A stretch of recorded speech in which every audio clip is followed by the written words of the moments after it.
E no final, não esqueçam de devolver, tá bem? Muito obrigada. Nessa tela e na tela do Teams, temos o QR Code que leva ao nosso canal de perguntas no WhatsApp. Nossos moderadores enviarão sua pergunta ao moderador da sessão. E ao final das apresentações também abriremos espaço para perguntas e interação do público presencial. É só levantar a mão que nossa equipe de apoio leva o microfone até você. E por fim, e não menos importante, não esqueçam de registrar a presença pelo QR Code do crachá. Bom, a quarta sessão deste dia abordará o tema os desafios para a integração de sistemas de armazenamento à experiência chilena. Sendo assim, convidamos ao palco, como moderador, o gerente de Engenharia Sul do Operador Nacional do Sistema Elétrico, André de la Roca Medeiros.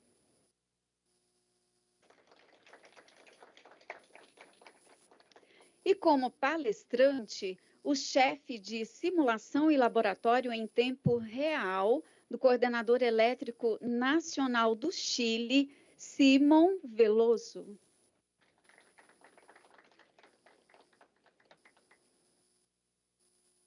O palco é de vocês.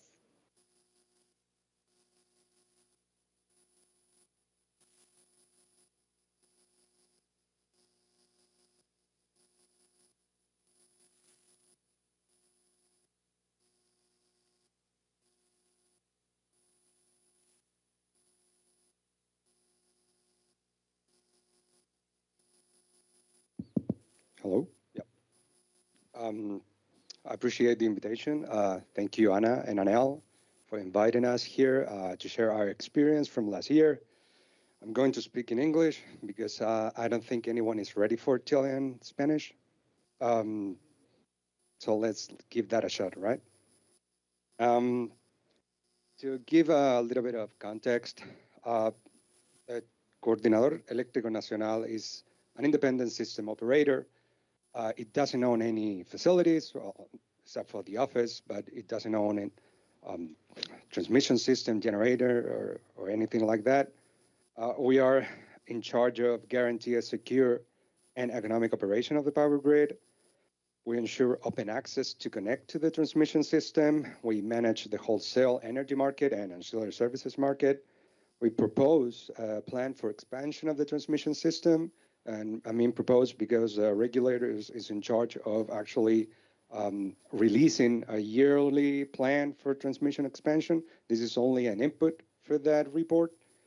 We also conduct international tenders for new transmission projects, manage the connection of upcoming projects. We monitor the market conditions, the market competition conditions, and we promote innovation, research, and development.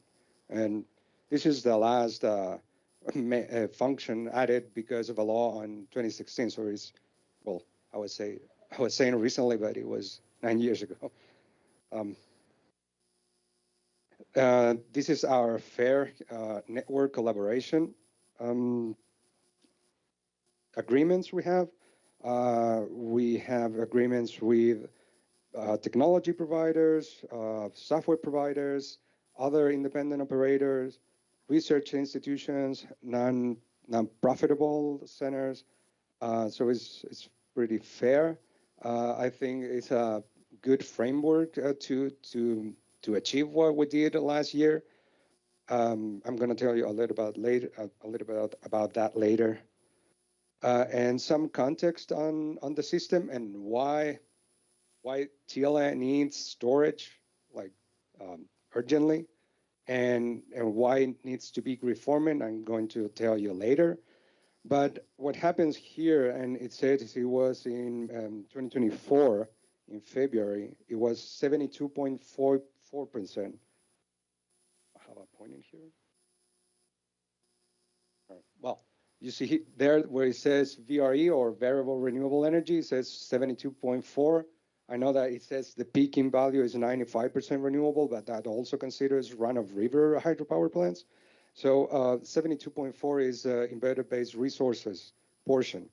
And this is very critical because, as Carlos mentioned in the previous presentation, in the first one, we're using the SCR. Well, and when I'm referring to SCR, I was always be talking about the SCR with interaction factors, not the located SCR. So this considers already all the interactions between the power plants, the embedded-based power plants that are connected to the system.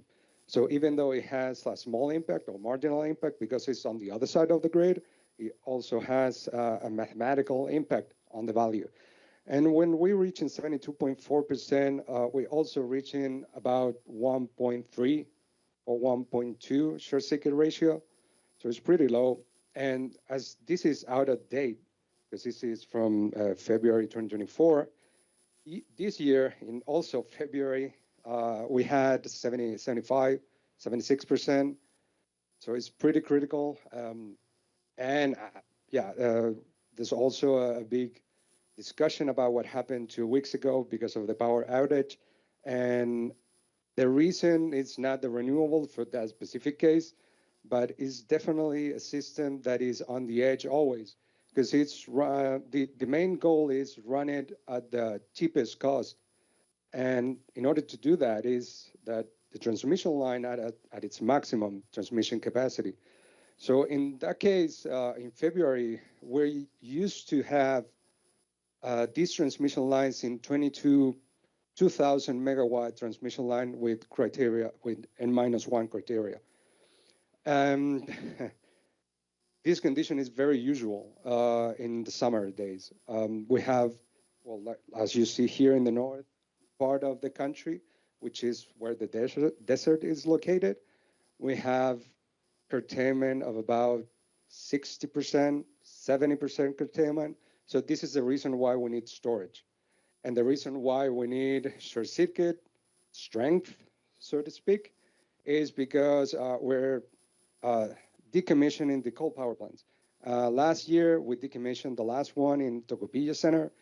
So we're using at about, in the limit, at about 5 GVA seconds of inertia in the north side. Consider that the system has 30 GVA seconds, so it's a pretty weak system. And maybe the system that need the most grid forming features and storage system are these, you can call it a microgrid, but it's definitely a weak grid. A grid that is interconnected to another system probably doesn't need it that urgently. But in the case of Chilean market, the curtailment is critical. We've seen some payments process, some failing in the payment commitments from the companies. So that it's not easy for them to fulfill the PPA's contract. So a lot of things are needed. The thing is that in Chilean market, even though it's a market type of system, it's a day-to-day market. It's not a capacity market, and the ancillary servers are still going into being competitive, but is on the way. But for example, we don't see negative prices because this is not that kind of market yet. But still, if you consider all the oversized of the system, you can see that the peak load is like 12 gigawatts, but the capacity of the system in power plants is 3 times that. So we have also the worst bad part of the capacity markets, the oversizing. We're already oversized. Yeah, and we're trying to reach also carbon neutrality, although we're very close to it. This is not part of the presentation, but we're running scenarios for planning for 2030 and 2035 with 90% of renewable. And although the system works, as the operator, we need to be conservative And we're working without the synchronous condensers that we should use according to usual criteria. So if the simulation says it works, it doesn't say that it's going to work all the time. That's why we need some more accurate way to figure that out. What we saw in the years before was this, well, we use a penguin curve because it's an Italian reference, but it's a duck curve. So it started as a penguin curve with this ramp in the sunset of around 1,700 megawatts in 3 hours. And right now we're seeing between 4,500 and 5,000 megawatts in 3 hours, which is very hard to follow because before that you need to run thermal power plants and the hydro units at its minimum power. And as you probably know, there is more expensive to run. And even though we're using these synchronous conventional machines as kind of a support system, somebody has to pay for that. And in those hours, our marginal costs are zero because the transmission line are always at its maximum capacity. So it's a very weird scenario. Well, not that weird, actually, it's very predictable. And what we're seeing in the future, and it's something that is happening currently, like every day on California, this very high ramp of 14,000 megawatts in 3 hours. And that's why they started to call it the Grand Canyon curve, and they start to be creative. And this is because the net demand is reaching zero. But that's only possible because California is connected to the rest of the American system.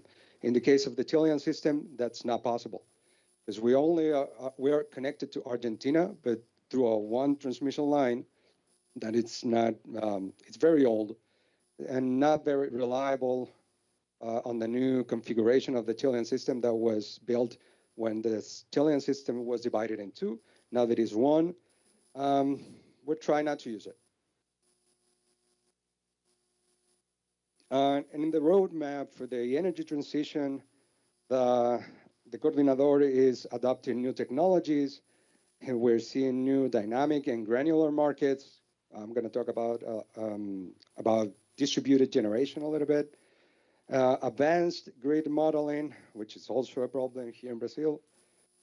Flexibility, infrastructure, and grid security and strength.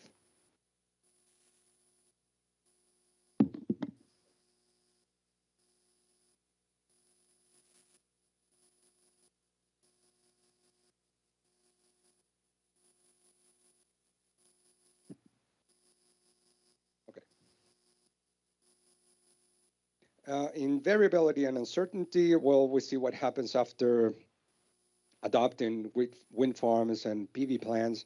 PV plants are very predictable, but wind farm is not. And also what you can see where it says weak grids, these charts on top that looks like a red-green cloud is online short circuit ratio reading. And this tells us if we're reaching a certain point critical in the real-time operation. We also seeing loss of visibility, and more granularity of the system. The system when 30 years ago was composed of about 10 big companies, and right now we have 400. So it's becoming a mess. Coordinate all those companies, not only from the real-time operation perspective, but also for the connection perspective or the following instructions or meeting standards is very hard to follow with limited resources. And other thing that happens here is that the distributed generation has a very nice position in the market, because we see what the SCADA system from the distribution company let us see, or we kind of aggregate all the information in the distribution companies or the SCADA from them.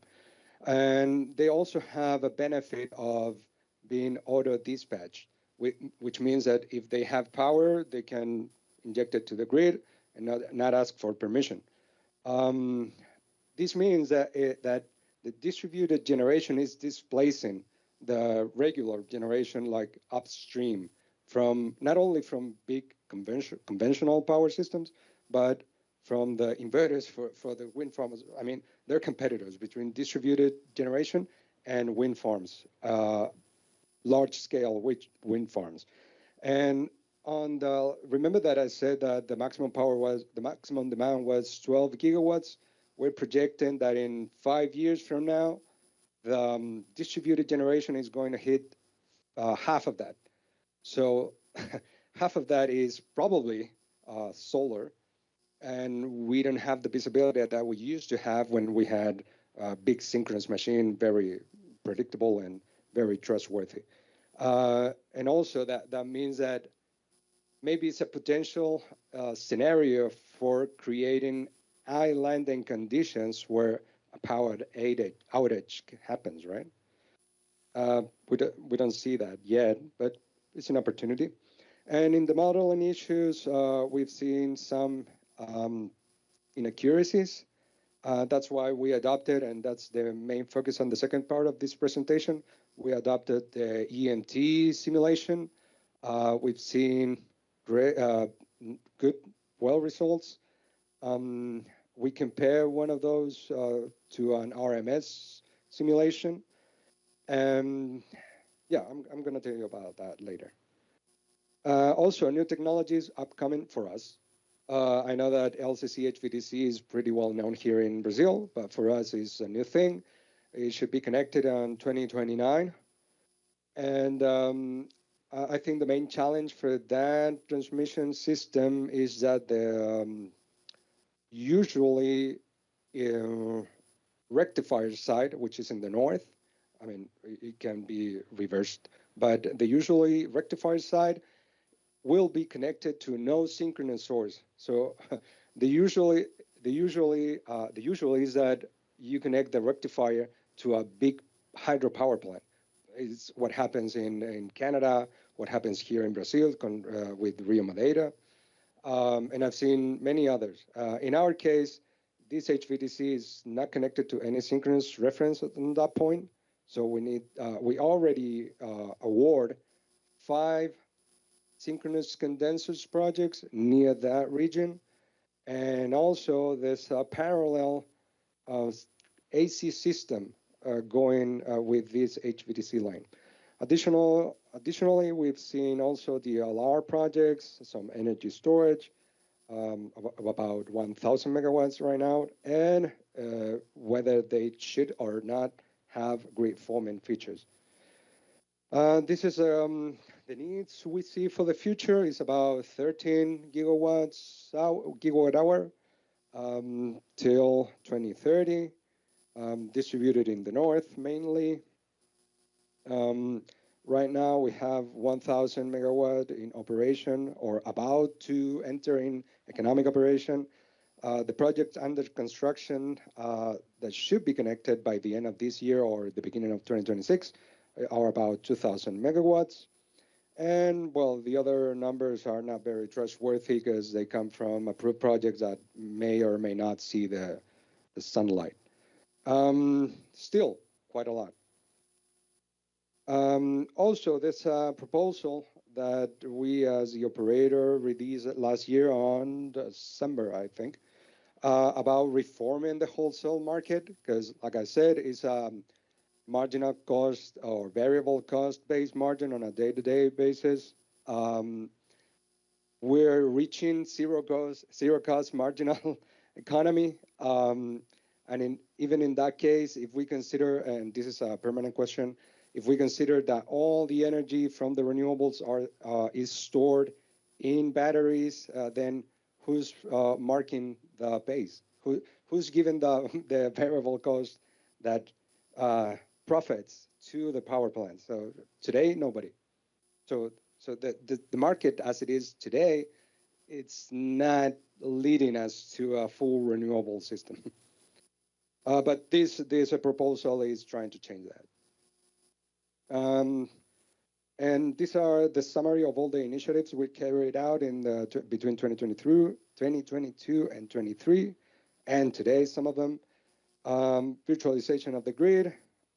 This is something we're working on with Google. We carried the tender for synchronous condensers.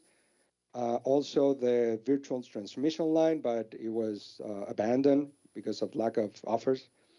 And a study on optimal energy storage, full power grid model. This is what I'm going to talk about now.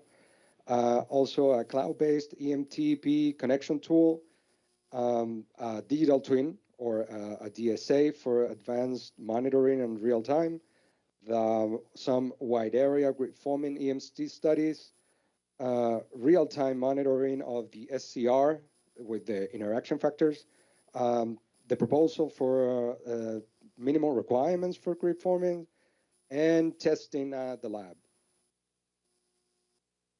So as was presented, I'm the head of the lab at Coordinador, and we are in charge of carrying real-time simulation and EMT simulations. So we played an active role on redacting this document. But the beginning of the time was in the year 2022 when we started to create the whole model of the grid on EMTP. We released not a guideline, it was more like a mandatory guide in order for every power plant with power greater than 20 megawatts should send an EMTP model. This was made in 2 stages, one white box model, probably a standard library model, and a second stage, a black box, hopefully a real code controller.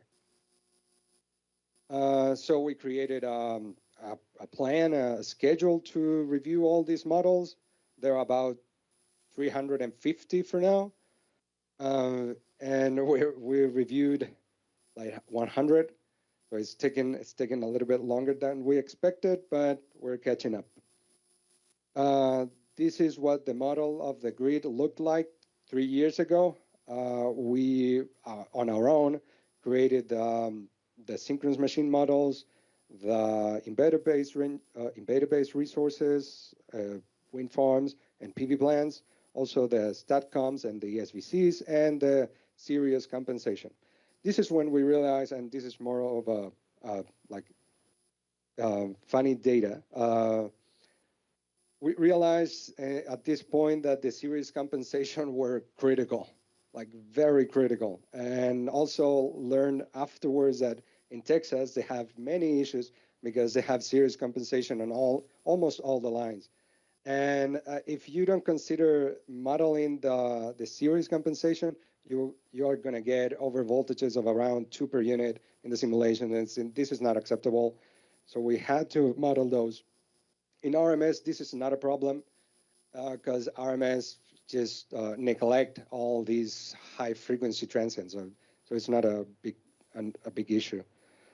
In 2024, we ran this study in both platforms, RMS and EMT, and the red one, or orange, is the one on EMT, and you can see on the right upper corner, the voltage. It's a short circuit contingency, and on the EMT time series, you can see that it takes a little bit longer to reach 0 as voltage drops, and that's because the series compensation is modeled, because it's absorbing all the energy during the short circuit, and after the varistor takes all the energy it can get, it is short-circuited. So we also see new maximum voltages, but the steady state or the slower dynamics from the RMS are pretty much the same. The one that's different is pretty much close with what Carlos showed in the first presentation. Also, and it's not part of this presentation because we haven't released the study yet. Last year, we also discovered through EMT simulations that a certain limit on a transmission line should be dropped by 100 megawatts because on EMT, you could see some unstable conditions that in RMS, you couldn't. It's very important that the operators adopt this kind of analysis in the future. So what we're doing right now is that we pass from this very manually model of the grid on the left to an automated grid model of the grid, so we can perform more analysis and take more workload. This is done through through a script we did. And what we finally see is something like this. So now the grid should be one-to-one. And this allowed us to now create a digital twin. So the digital twin takes the information from the SCADA, and this is another project. I'm going to skip that. The digital twin is going to take real-time information from the SCADA and is going to update all the hypotheses on the generators, the software on the side every hour. For now, every hour. We're hoping to run it every 15 minutes, but for now it's every hour. We're going to run a list of contingencies on EMTP and give some information back. Well, everybody knows, well, most of people knows what a digital twin is. So what's going to work is like this. We receive information from the SCADA in a certain file format, could be PSSE or CIM. I prefer CIM, probably it's going to be CIM. We move it into EMTP, we run the list of contingencies, and we give some feedback to the dispatch center. Another project we are about to put in service is a cloud-based connection tool. And we know that not everyone has access, well, nobody has access actually to the EMTP model of the grid we made up. And this is because the main purpose of creating a confidential model of the grid is that we can protect the property rights of the vendors. Last time we did this was in 2005 with the Power Factory software. And from the beginning, that was completely open, but as it was open, providers were reluctant to give their information away. So what they actually did was hire someone else that created some similar model, tune it in regarding the on-site tests, and connect it back to the grid. And that was very, very useful when you have synchronous machines that work very well, that are very predictable, that have been working for 100 years. But when thinking about this new type of generation, embedded-based, where even the real code inside is so protected that they don't share it with anyone, not even with the people that work in the company. We're trying to create an environment, a secure environment, where we can assure the providers that we're not sharing their information with anyone. So this is the main purpose of it. And it's worked a little bit well. It's the begin. Well, it was in 2022, but as we chose the software EMTP to do so, we found some resistance from the industry, but we're overcoming it, and we're moving on. Like I said, we've reached 100 models into the grid, into our power grid model. And the main goal of this study connection tool is that when you don't have access and you want to know by firsthand the information of your model connected to the whole aggregated model of the grid, you can upload your model connected or inform to the website, because it's going to be in a website, inform the bus where it's connected, the rated power, and a virtual machine is going to be created. It's going to run all the cases and then give you the results back. And after that, the virtual machine is destroyed. So both sides are protected. We don't give you our information of our model, and we don't preserve your information uploaded through your account as a user. So it's pretty straightforward. We create a user for you, for the users. You inform us the rated power, the point of connection. It can be more than one for the case of transmission projects.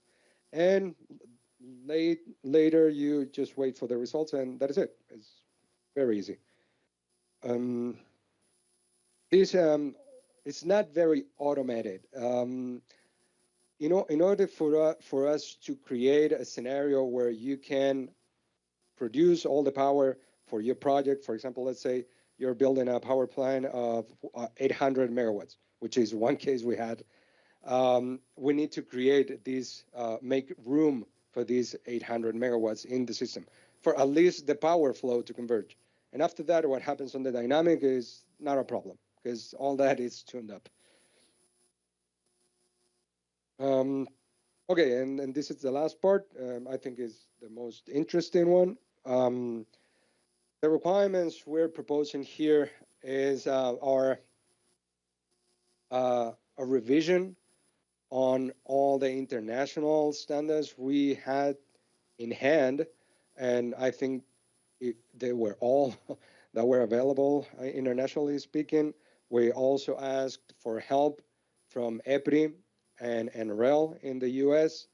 After we completed the document, the first version of the document, we also released a document among some other operators, including the most isolated ones, for example, Australia, Ireland, the islands that need grid forming, like us, but we're not an island. It's just an isolated system. So we were working with the TPSD consortium, which we found people from EPRI, from NERC, and Unify. Well, it's very redundant if you know these people. They're all working in the 4 situations. These minimum requirements are, in this case, are meant for battery-based, because we know that you can have grid forming features on a STATCOM, on a wind farm, on a PV plant, if you have the capacity to store some amount of energy. But this is only meant for battery. In examples at the end of the document, this is public. You can look it up on the internet. The examples we gave, and they're based on the IMO test set, the one that Carlos also showed, are always changing or shifting between charging the battery and discharging the battery as something happens between staying connected to a synchronous reference or losing the synchronous reference. So it's meant for batteries for now. So we run almost all of the requirements through examples in the document, and we ran these examples using EMTP and a model of the inverter provided by SMA. And also we run it through hardware-in-the-loop tests with the Huawei controller and the RTDS machine we have at the lab. Not only to explain every concept, but also to give more confidence or to state the basis of each concept. And this is the structure of the document. It has like a core list of features that are on the left and additional features that for now are black start and power quality. For me, the 10, well, this is not the official version. For me, the oversizing is a consequence of meeting the former requirements. So it's not completely, and it will depend on the needs on each system. For example, here, I don't remember seeing anyone, not even the IEEE in the 2800, saying something about reaching 3 times overcurrent. But I've seen through my experience in the simulations I've run, that in some parts of the Chilean system that we could use 1.7 as per unit in current during faults. But this is only because we're studying very specific point of connections in our system. And hopefully everyone runs this type of analysis and not come up with a magic number that works for everyone, because this technology is very expensive. So we try to optimize all our resources. Well, the main requirement is that the grid forming should be autonomous. This is no-brainer. It should preserve synchronism, whether it has or not some synchronous external reference. It should be stable in presence of low short-circuit ratio or passive grids. This means that the grid forming should be able to start up, not start up, but energize a full grid or microgrid by itself. And it should support. It should provide support of grid strength to nearby grid following inverters. Also, it should have forced islanding. In this case, we use the test bench of the NERC white paper.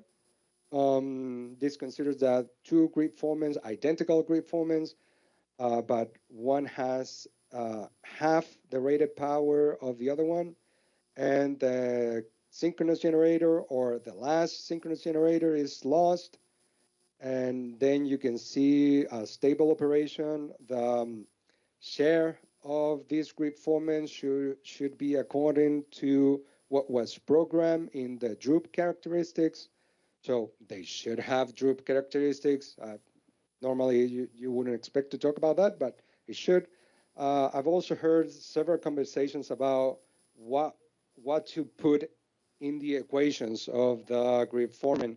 And we've seen the virtual synchronous machine, the droop control, the virtual oscillator, many more. The PLL based also. So I've heard at least 4. And those add only more complex structure or more state variables. And that doesn't mean that the system is going to be more stable if you have those. But we've seen, according to our experience, that when you use even the droop control, which is only first order equation, like the swing equation, it's more stable in several scenarios. It will depend. It will depend. After all of this study, we were asking ourselves, do we really need that the grid forming behaves exactly like a synchronous generator? I don't think we do, because in synchronous generator, you have the oscillation equation proper of a rotor with inertia, but also you have the governor with its own state variables. So you have a second degree equation that you actually don't need.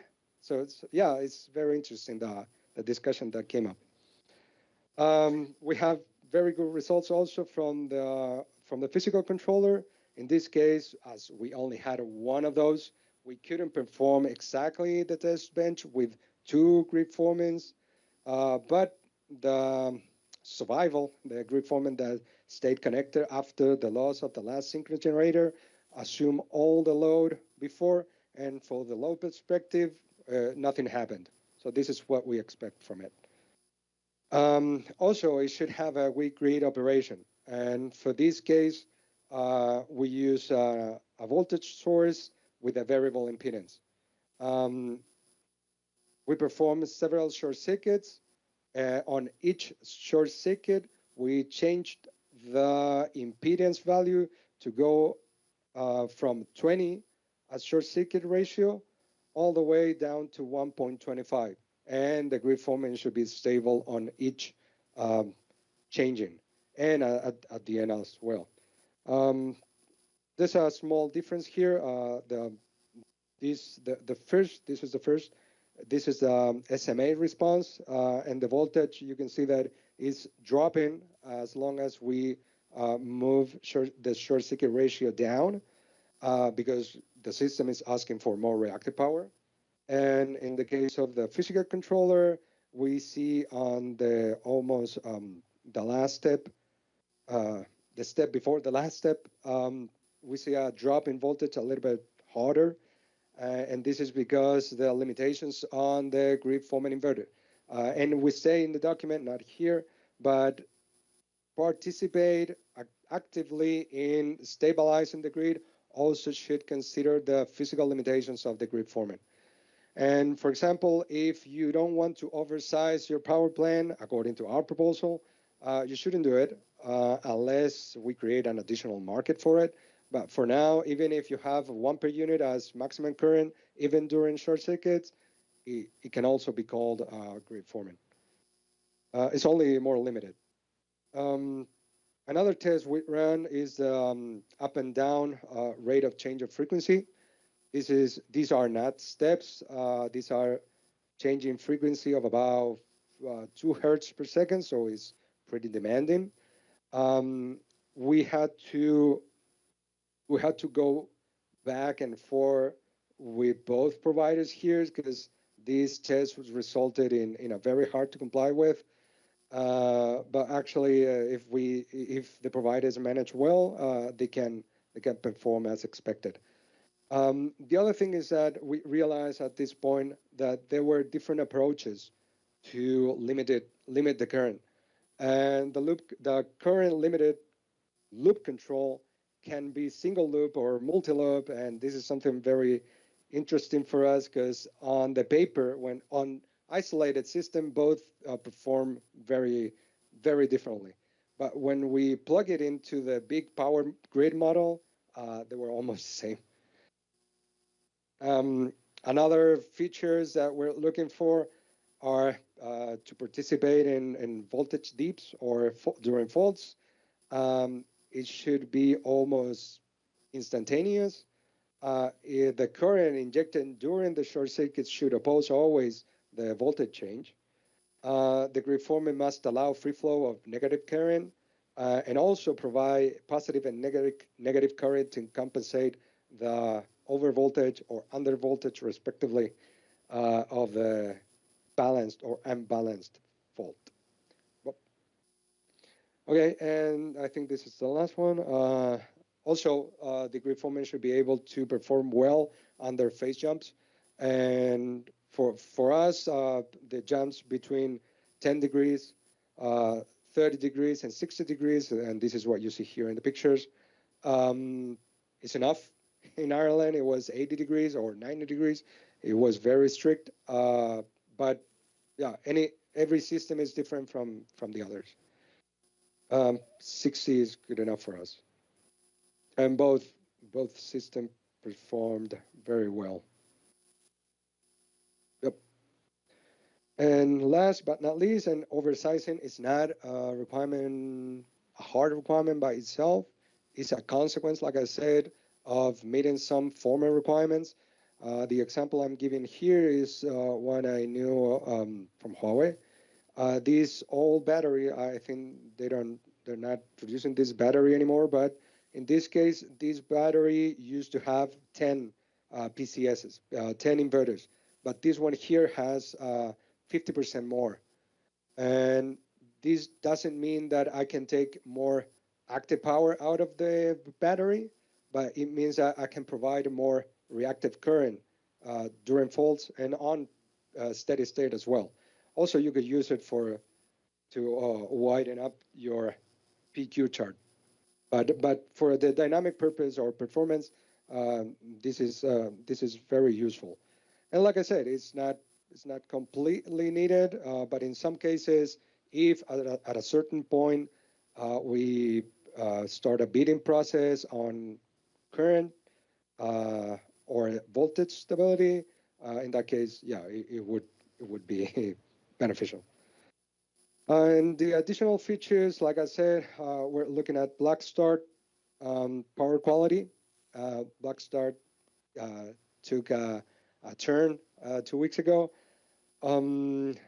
This could be distributed very well if you force these islanding conditions. I always thought of batteries as transmission systems, but that transmit energy through time and not through places. And in that case, it should be, in my opinion, should be a property provided by the transmission system because it can't generate energy. So in that case, if you have all that power coming from distributed generation, I think the easiest option should be to place batteries to store the excessive energy locally generated and then give it back at night or when it's needed. But again, it's a zero marginal cost condition. Yeah, this is it. The conclusions and next steps. We think that grid forming technology is essential.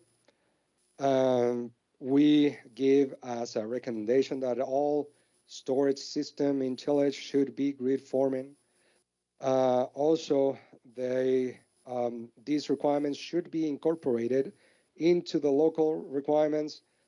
We, as the operator, are different from the regulator. The regulator is the one that releases all the hard requirements.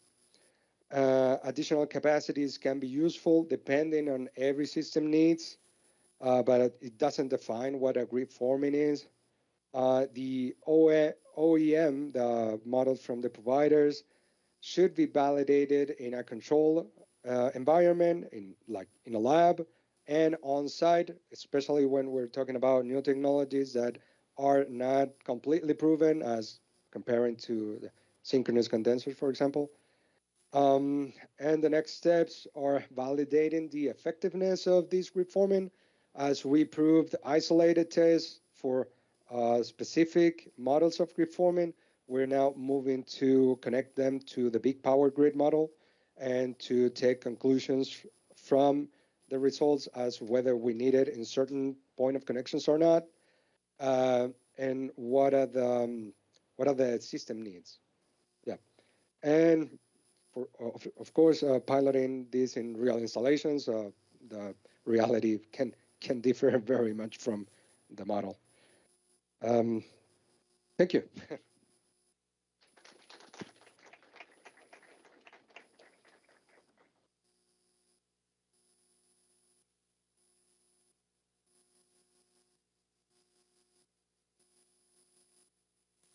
Hello. Okay. Thank you, Simon. Very good presentation. Very clear. I work at UNS, and you have the same problems, very similar problems, especially in modeling validation recently. And can you tell us something about how do you said that some tests that the power plant, the wind power plants need to do, or solar power plants need to do. How do you think to validate this model of grid forming? Well, as I've seen many times, first we need to validate the model through control environment. Like I said, the on-site tests are also needed. And another thing that I heard on Tuesday this week was that I've seen some software providers that creating a way to monitor the grid forming conditions online. And this is something also very useful because we can test all of these things out. But how can we be sure that what is connected is grid forming? And something what happens even in simpler terms or simpler times when we only validate PV plant models or wind farm models, how can you tell you as the operator that the mode you validated is the one that is actually running in that moment in time, right? So I think the main solution would be monitor everything on real time, although I know it's very expensive. But if all the systems, and I mean even the strongest one, are going into weak grid conditions, probably is going to be the only solution on the long term. Because the paper holds anything, right? Yeah. The real system is a whole other thing. Oh yeah. Yeah. Yes. Thank you. The audience has some questions.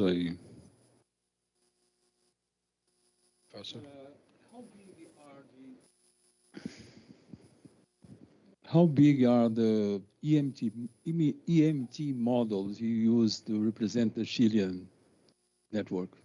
In terms of nodes and branches? It's very big. It's almost a whole system. Well, on high voltage, and from 110 kV up. And what about the time to solve it? It depends on the computer. Yeah. But on my tree-trunk laptop, it would take about 8 hours to run 10 seconds. But it's a laptop. It's not a specialized computer. And we're getting new hardware for that, and also for the digital twin that need to run every hour. 1 hour should do it for 10 seconds. Thank you.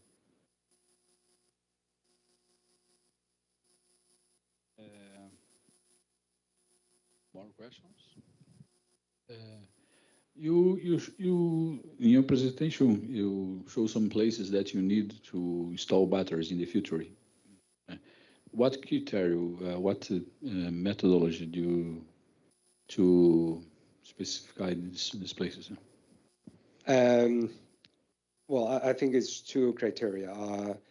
The curtailment, definitely, and the short circuit is not considered in that one. But we've run this screening method to detect the bus bars that need the most short circuit value possible.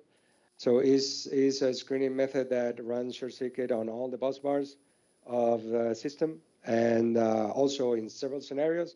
So it takes several days to run, actually. And when we found the specific bus bars that optimize the short circuit, the additional short circuit, we say, okay, these bus bars are the ones that we're going to run an auction on. And these bus bars we use for the synchronous condensers last bidding process. And it's something that we're planning to do probably in the next process.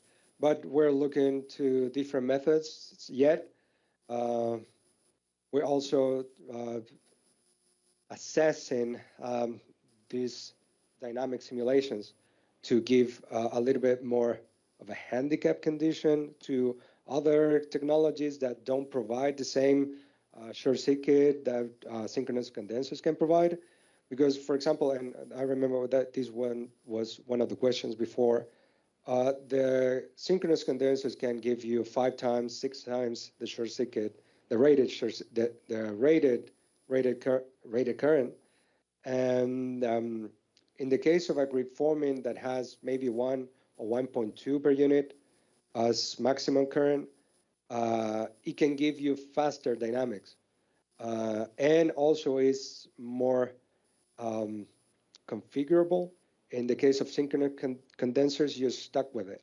You have one inertia that can't change. The excitation system also can change. If it's not good from the beginning, if the system evolves, you're stuck with it.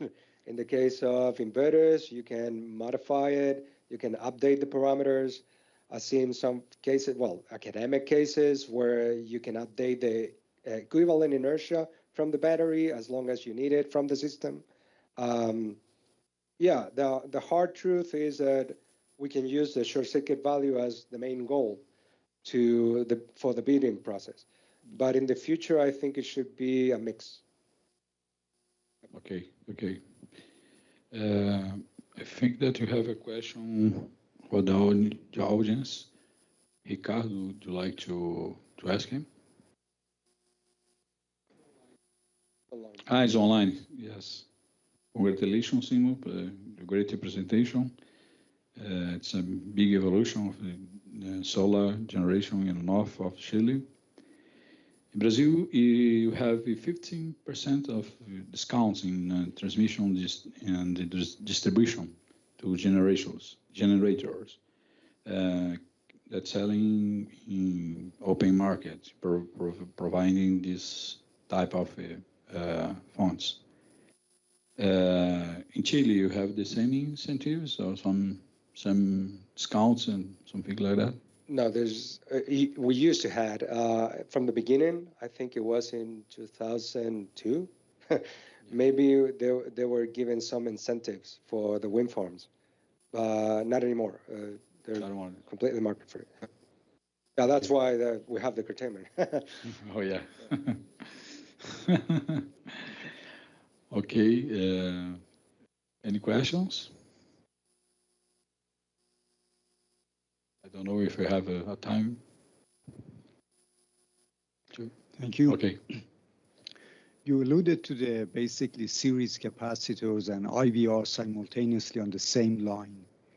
I wonder if you can make any comment on the impact of series capacitor overvoltage protection on the fault right-through of the IVRs. Well, we've learned a lot through the process. Even when we made a mistake on modeling the amount of energy that the protection of the capacitor can store, we realized that it was sometimes critical, because the longer it takes for you to clear the fault, the easiest is for the system to shut down, to lose stability, right? And I remember and this was a mistake, we put a wrong parameter as energy storage in this varistor, and it took too long to short circuit the capacitor that the system became unstable. So we went back and forth with the owner of the series compensation, and we had to adjust it to the real value, and thank enough, it worked. It was short circuit at the right time. It also considers the action of the physical switch in parallel to the capacitor. And if you consider everything, for now, it's stable. But you need to model those very well. Yeah, they're very important.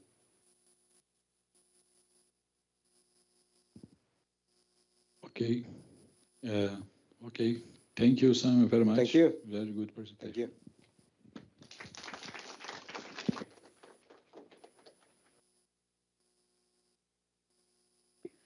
Novamente, um excelente painel. Nós agradecemos ao André e ao Simon pela rica discussão apresentada. Agora nós teremos um intervalo. Convidamos a todos para o coffee break de integração, que está servido no espaço Jabuticabeiras, logo à frente do anfiteatro. Pedimos que acompanhem nossa equipe de apoio e retornaremos pontualmente às 15h45. Até já.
Boa tarde.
Professor Roberto Brandão, o senhor nos escuta? Perfeitamente. Obrigada. Só pedir a gentileza do senhor já ligar a sua câmera, que nós já vamos retomar aqui ao evento. Muito obrigada. Ok. Compartilhar meus slides também.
Professor Roberto Brandão, só Sim. pedir a gentileza do senhor já abrir a câmera. Nossa equipe técnica gostaria de fazer um teste.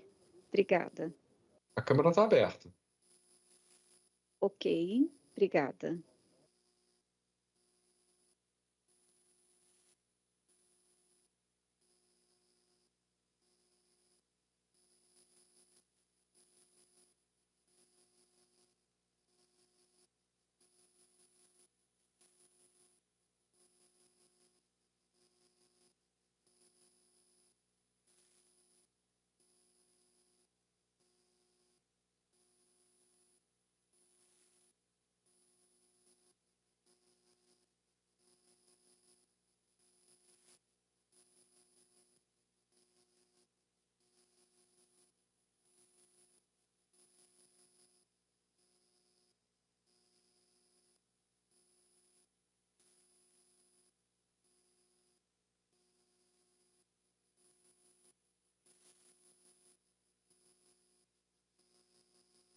Sejam bem-vindos de volta.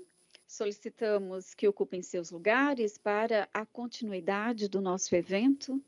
Muito obrigada. Dando início à quinta sessão, Resultados do Projeto de P&D, Aplicação de Armazenamento de Energia em Baterias Bess no Sistema Brasileiro. Convidamos ao palco, como moderador, o analista do gabinete da presidência da empresa de pesquisa energética, Francisco Victor.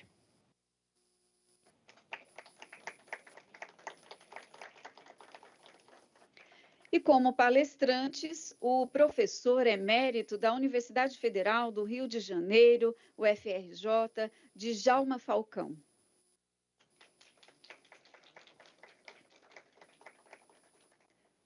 E pela plataforma Teams, o pesquisador sênior do Grupo de Estudos do Setor Elétrico GESEL, professor Roberto Brandão.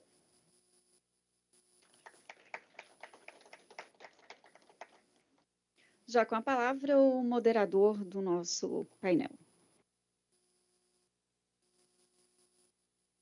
Senhoras e senhores, boa tarde. Esse microfone está alto, hein? Mas tá bom. Para quem não me conhece, eu sou o Francisco Victor, trabalho no gabinete da presidência da EPE, sou concursado na empresa de pesquisa energética, estou lá já há um certo tempo, junto com o presidente Tiago Prado, e estou aqui tendo o prazer de moderar hoje esse painel, junto com os professores Roberto Brandão e com Djalma, representando aqui o GECEL no contexto desse P&D. Quando se fala do setor elétrico e quando se fala particularmente das baterias, eu tenho conversado isso bastante. Nós estamos em um momento que é um momento de encruzilhada.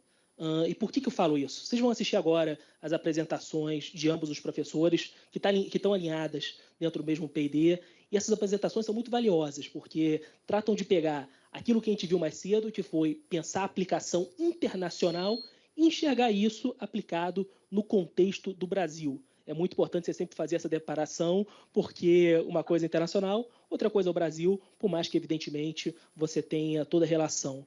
E aí, alguns pontos-chave que a gente vai ver na apresentação de hoje estão muito relacionados até à virtude e ao princípio que a gente enxerga por trás do armazenador. Para mim, o armazenador é uma questão que escancara certos nuances que nós temos, algumas particularidades do nosso setor elétrico. Isso é até engraçado, porque a gente vai ver isso muito bem na apresentação, que eu já tive um acesso antes, um spoiler do professor Djalma, em relação às possíveis finalidades do armazenador. O armazenador, a bateria, não necessariamente é o melhor provedor de potência. O provedor de potência pode ser que uma termoelétrica dentro do nicho de 1 hora, um motor de disparo rápido, uma turbina de disparo rápido, e atenda melhor a uma hidrelétrica. A nível de sistema de proteção, você tem sistemas de proteção melhores. A nível de compensação síncrona, pode ser que um compensador síncrono, um Statcom, consiga atender suficientemente bem. Todas as atividades do BES, pode ser que ele não seja o melhor. Agora, ele tem um diferencial que é específico. Ele consegue fazer todas. Talvez não ao mesmo tempo, talvez não em sincronicidade, e parte do desafio é entender em qual momento ele tem que estar disponível para cada coisa.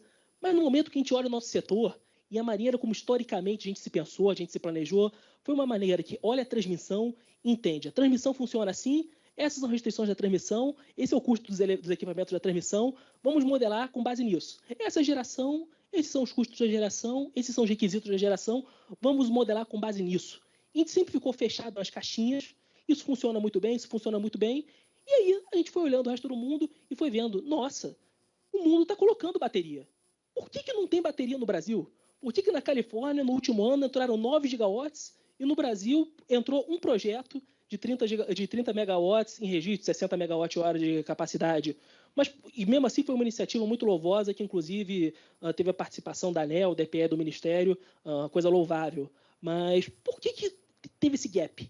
E o ponto todo é exatamente essa separação entre a geração, entre a transmissão, entre a maneira como nós enxergamos cada uma dessas caixinhas.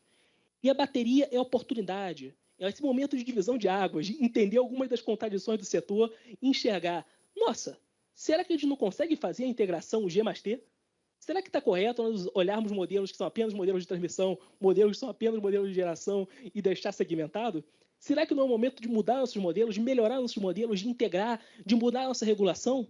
E aí, nesse sentido, a EPE, a ANEEL, tem feito iniciativas muito louváveis para contribuir. Tudo começa, claro, com a chamada pública de 2016, que a ANEEL fez para projetos de P&D, que culminou nesse projeto que eu acredito que está sendo apresentado hoje, não é?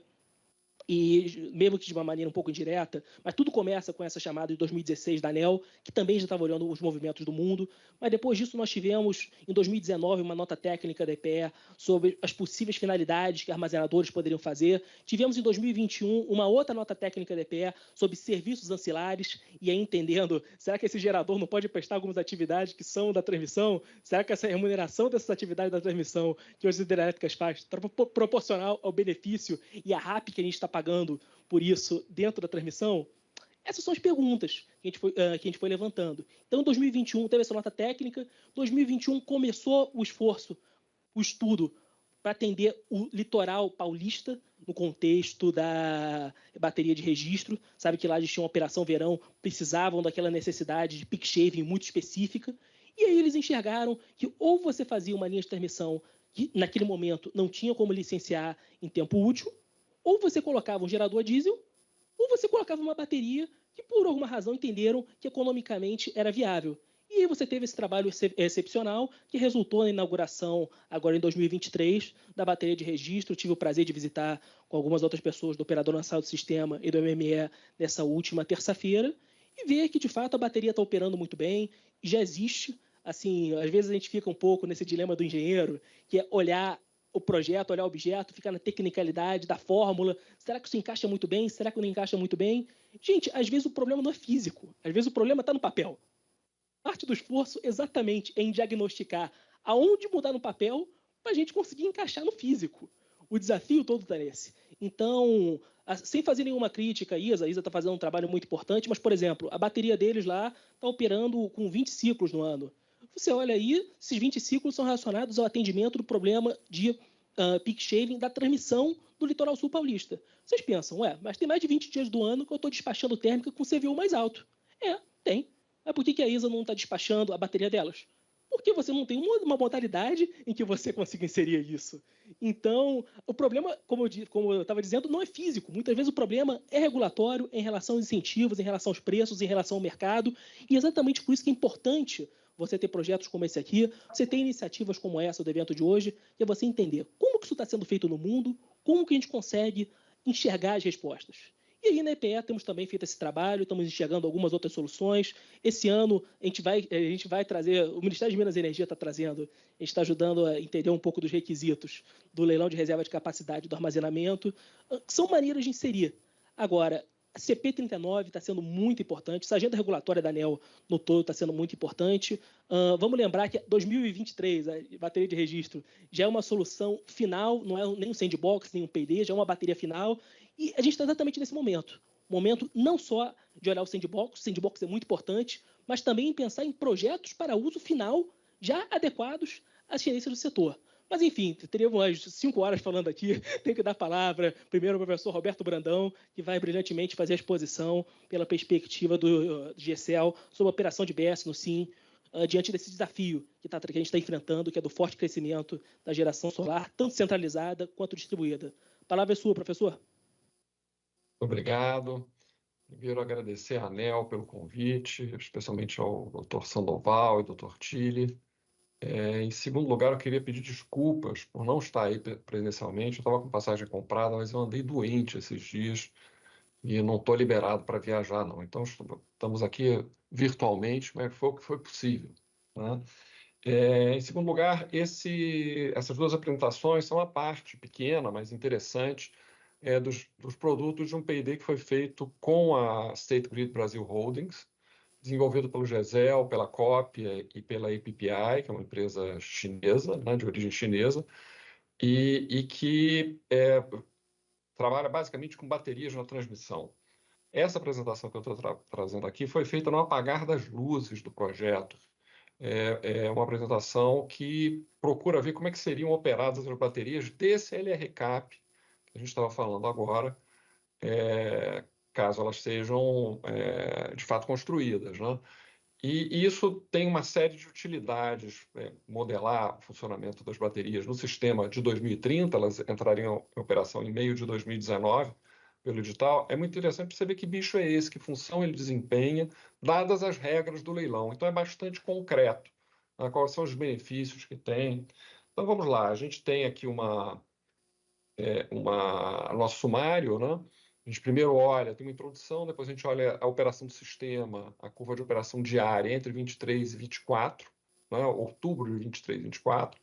Depois a gente mostra qual é a metodologia, muito rapidamente, que a gente utilizou nas simulações para construir um sistema para 2030 e para fazer a operação horária cronológica desse sistema. Depois tem uma coisa, na verdade, um acréscimo em relação ao texto de discussão que esse texto descreve, que é uma comparação entre baterias e usinas reversíveis de 20 horas, né? E, finalmente, as conclusões. Então, vamos lá, qual é a introdução? Qual é o cenário atual? O cenário atual no Brasil e no mundo, não é só no Brasil, é de rápido crescimento da geração solar na matriz elétrica. E o objetivo do estudo é explorar o papel dos BES, especificamente, na operação do sistema em 2030, considerando as diretrizes da Consulta Pública 176 de 24 do MME. Tá? O que está impulsionando o crescimento da geração solar? A gente entende que, sobretudo, duas coisas. A principal é uma redução acentuada de custos dos painéis solares, que já foram, hoje em dia já não é mais nem tão importante, mas já foram o principal custo dos parques solares. Só que eles caíram drasticamente de custo recentemente. Então, em 2024, agosto, se eu não me engano, eles tinham caído a metade do preço que eles estavam em 2022. Em 2 anos, caiu a metade. Então, é a fonte mais barata que a gente tem. Aqui tem características bastante específicas, né? Ela não tem de noite, concentrado no dia, mas se tornou a fonte mais barata. E esse barateamento ele também veio acompanhado de um aumento de eficiência, no sentido que os parques hoje são um pouquinho menores do que eles eram há poucos anos atrás. E isso diminui todos os outros custos que não os dos painéis propriamente dito. O segundo driver são subsídios. A gente tem o sistema de compensação de energia elétrica para geração distribuída e tem descontos tarifários para projetos de geração renovável centralizada. Isso também empurra para frente o crescimento da geração solar. O texto de discussão, essa apresentação ela está quase toda ela no texto de discussão 132, tem muito mais detalhes, que vocês basta bater GESEL TDSE, texto de discussão do setor elétrico, vocês vão parar na página onde você pede esse texto. Então vamos lá, como é que o sistema vem sendo operado? Aqui são dados do ONS, do histórico. A gente trabalha com o conceito, o ONS trabalha com o conceito de carga global, é a linha preta que vocês podem ver aqui. Isso é a carga global, a carga líquida e a composição da geração em outubro de 23, ou seja, 1 ano e meio atrás aproximadamente. E aqui a gente está falando só de dias da semana. Então, em preto a gente tem a carga global, em amarelo a gente tem a geração solar, ela batia mais de 20 GB, aí, em torno de 11 horas, hora do almoço.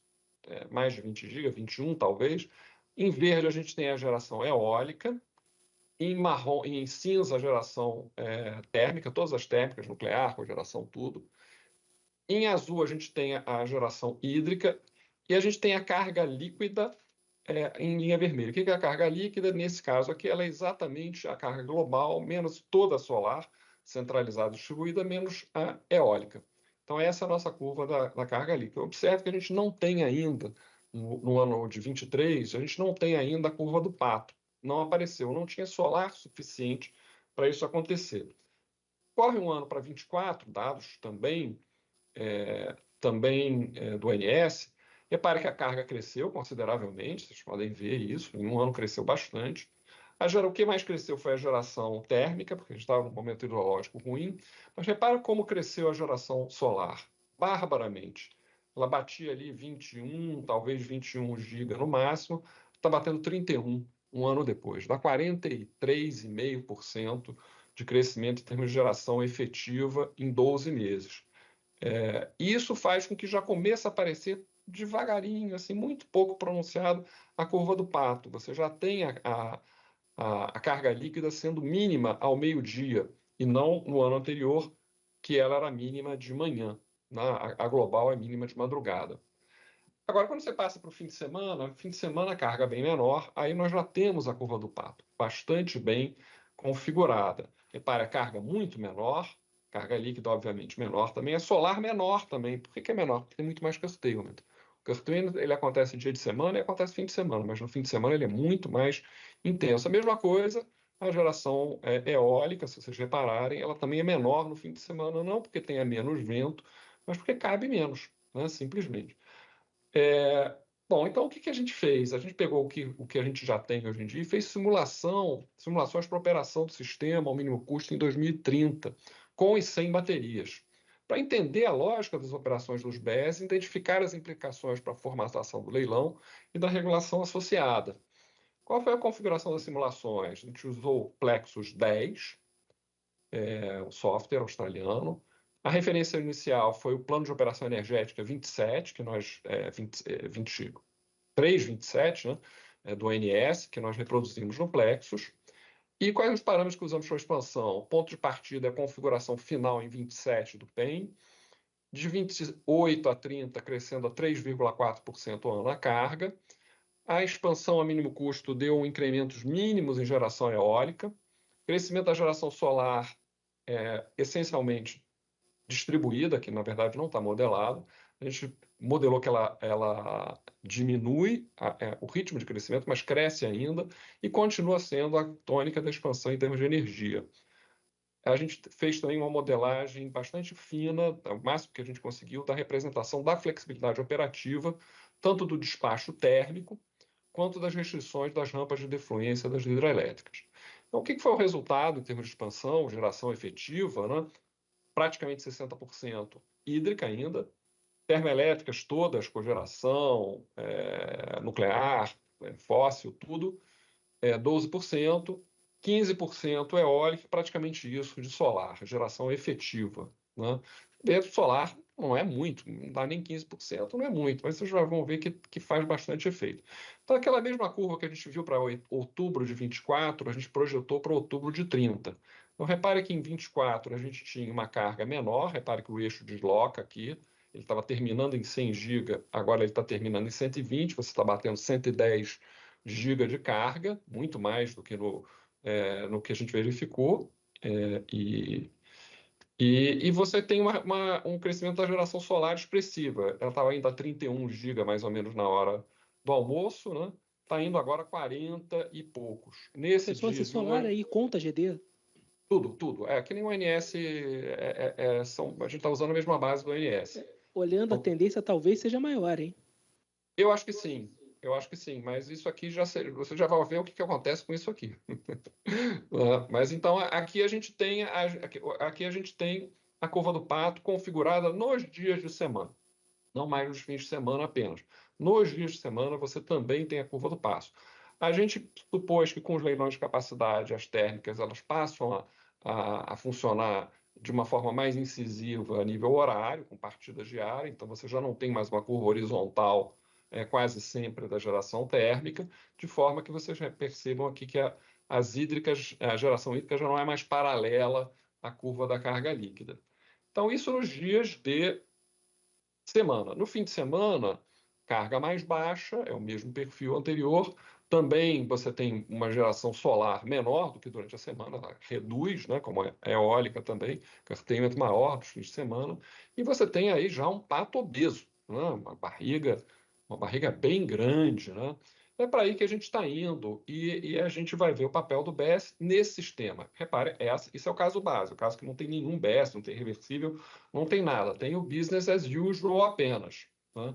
E nesse caso, business as usual, aqui são 40 séries que a gente modelou, hidrológica, de vento. Aqui é o curtailment durante os dias de semana, em 2030. Então, de uma forma geral, quando tem mais água, tem mais curtailment. Dia de semana do ano inteiro, está juntando verão com inverno, tem tudo aqui. Quando tem mais água, tende a ter mais curtailment, mas sempre tem, em todas as séries, na média, sempre tem curtailment na hora do almoço e tem de madrugada, eventualmente até de noite, pode ter também, não muito. Aqui já é no fim de semana, vocês reparem que é muito maior. Por quê? Porque a carga é menor, o vento é o mesmo, o sol é o mesmo. Então, vai ter a flexibilidade das hídricas, ela já está mais ou menos no limite. Óbvio que tendo mais água no sistema, a tendência é você verter mais e cortar mais. Tendo menos água, a tendência é você verter menos e cortar menos. Mas são volumes expressivos, porque isso é média. Então, você sempre corta no fim de semana, na média, 5, 6 GB ou mais, média, né, durante as horas de sol. Quais são os requisitos? Agora falando do LRCAP, né, aqui, agora vamos começar a falar de baterias. Quais são os requisitos operacionais do edital, da minuta de edital? Disponibilidade de 4 horas a potência máxima por dia, um ciclo completo. A gente vai ver que um ciclo completo é pouco, devia ser 1,5 ou 2, como tem feito em alguns leilões da Europa, né? E o despacho do ONS, você vai ter a participação dessas baterias no despacho otimizado do sistema. Então, o ONS vai despachar elas não apenas para a ponta, em dias de muito aperto no balanço de ponta, ele vai despachar ela todos os dias, né, para minimizar o custo operacional. A gente tem aqui já o resultado da operação diária, né, como seria a operação das baterias em 2030, num dia útil de outubro de 2030, um dia útil médio. Ela carrega, vamos ler isso aqui é positivo é injetar, negativo é carregar. Tá? Então, ela carrega de madrugada, injeta na hora da ponta da manhã, porque a gente passa a ter uma ponta da manhã, depois ela carrega durante o dia, depois ela injeta durante a tarde, ela faz uma rampa, e durante a noite ela também, na média, né, ela tem esse comportamento de injetar durante a noite. Então, ela tem esse comportamento. Se você olhar como é que a Califórnia opera hoje, as baterias, vai ver que é muito parecido. Aí tem a operação entre 18 e 24 das baterias na Califórnia. Repara que está crescendo muito rapidamente, a curva de 24. Em abril do ano passado, você já tinha mais 5 GB na ponta. Abril desse ano deve ter bastante mais, porque entrou bastante bateria depois, mas é o mesmo padrão, carrega de madrugada, injeta na ponta da manhã, carrega durante as horas de sol e depois injeta na ponta da noite.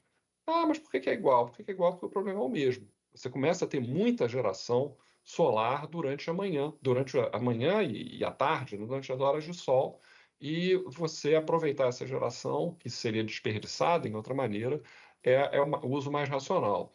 Aqui tem só uma diferença, uma ilustração, né? A operação em azul do BES em junho, a ponta da manhã ela é mais tarde do que em laranja, que é em dezembro, porque, obviamente, os dias eles são mais curtos, né? E, da mesma forma, a ponta da noite ela é mais cedo, pela razão análoga, né? O sol se põe mais cedo, e você consegue, com menos horas, na verdade, com menos horas para atender durante a noite, você consegue fazer uma rampa mais íngreme, azul, né? E uma ponta mais aguda, né?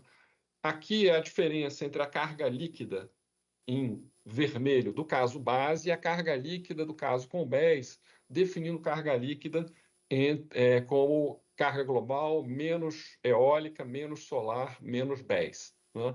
Então, você repara que o BES ele faz, na verdade, aumentar a carga líquida de madrugada, diminui na ponta da manhã, aumenta nas horas de sol, diminui na ponta da noite. Ou seja, levanta o rabo aqui do pato, abaixa a bundinha, encolhe a barriga, abaixa a cabeça. Esse é o padrão que ela faz, o mesmo da Califórnia. Aqui está o delta, né, em relação ao impacto do BES na operação da geração como um todo. Então, em laranja é a curva que a gente já mostrou antes, em azul é a carga líquida do BES menos a carga líquida. É o mesmo gráfico anterior, só que em vez de mostrar a carga líquida, está mostrando apenas a diferença. Você diz, poxa, são gráficos espelhados, não são. São quase espelhados. Mas, na verdade, na hora que você coloca um BES para funcionar como otimização de custo, o despacho inteiro do sistema muda. E com isso muda a geração solar, muda a eólica, muda a térmica, muda a hídrica, muda tudo, porque você tem uma máquina de deslocar energia da hora que ela é abundante para a hora que ela é escassa. Né? E aqui a gente vê nos dias da semana exatamente o que eu estou falando, o BES continua em laranja. Repara que as hídricas de madrugada geram mais, na ponta da manhã geram menos, durante o dia geram mais, durante a noite geram menos. Né? A solar gera mais durante o dia, a eólica em menor escala também, e há um grande deslocamento de geração térmica. A geração térmica só gera menos durante a semana. Tá? Então, ela desloca a geração térmica, basicamente, aumentando a geração eólica, aumentando a geração solar e aumentando a geração hídrica. Tá? A gente vai quantificar isso depois. No fim de semana acontece a mesma coisa, só que num nível de intensidade muito maior. A geração solar cresce mais, a geração eólica cresce mais também, e a hídrica e a térmica são menores na parte da noite. Okay?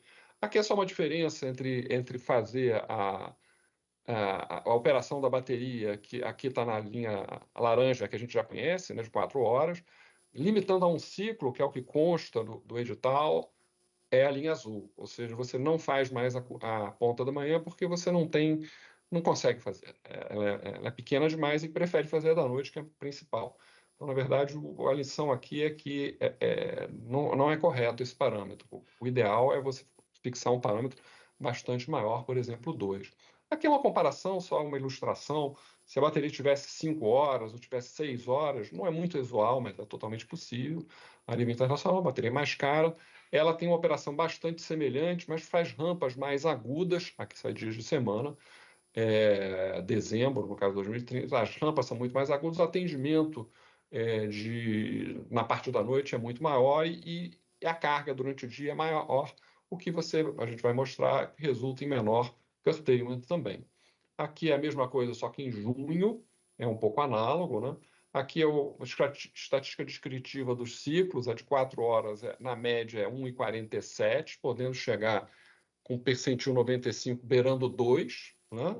Não é muito comum, mas chega a beirar 2. Com 5 horas, 6 horas, naturalmente vai caindo. 4 ciclos por semana, abre mão da ponta da manhã, e aí não dá nenhum na média, obviamente. Né? Aqui sem rampa é um caso que eu não estou apresentando. Aqui são as séries que têm energia não suprida na nossa base de dados. São das 40 séries, você tem 7 que têm energia não suprida. São 2 delas têm bastante energia não suprida, as outras têm relativamente pouco. As 2 que têm mais, é mais de 1 tera de energia não suprida. Não é um absurdo, mas, como vocês vão ver, é incômodo. Essa é a segunda pior delas, hidrologia de 2021. Você tem muita energia não suprida e em torno de setembro, outubro, um pouquinho antes. No final do ano, na verdade, não dá. Praticamente toda ela, aqui estão todos os subsistemas, mas é tudo no Sudeste. Né? Com o deck que a gente usou, é toda a energia não suprida, a carga cresce mais no Sudeste. A geração que entra no Sudeste é solar. Se você não tiver ou transmissão ou geração no Sudeste, você vai ter problemas. Né?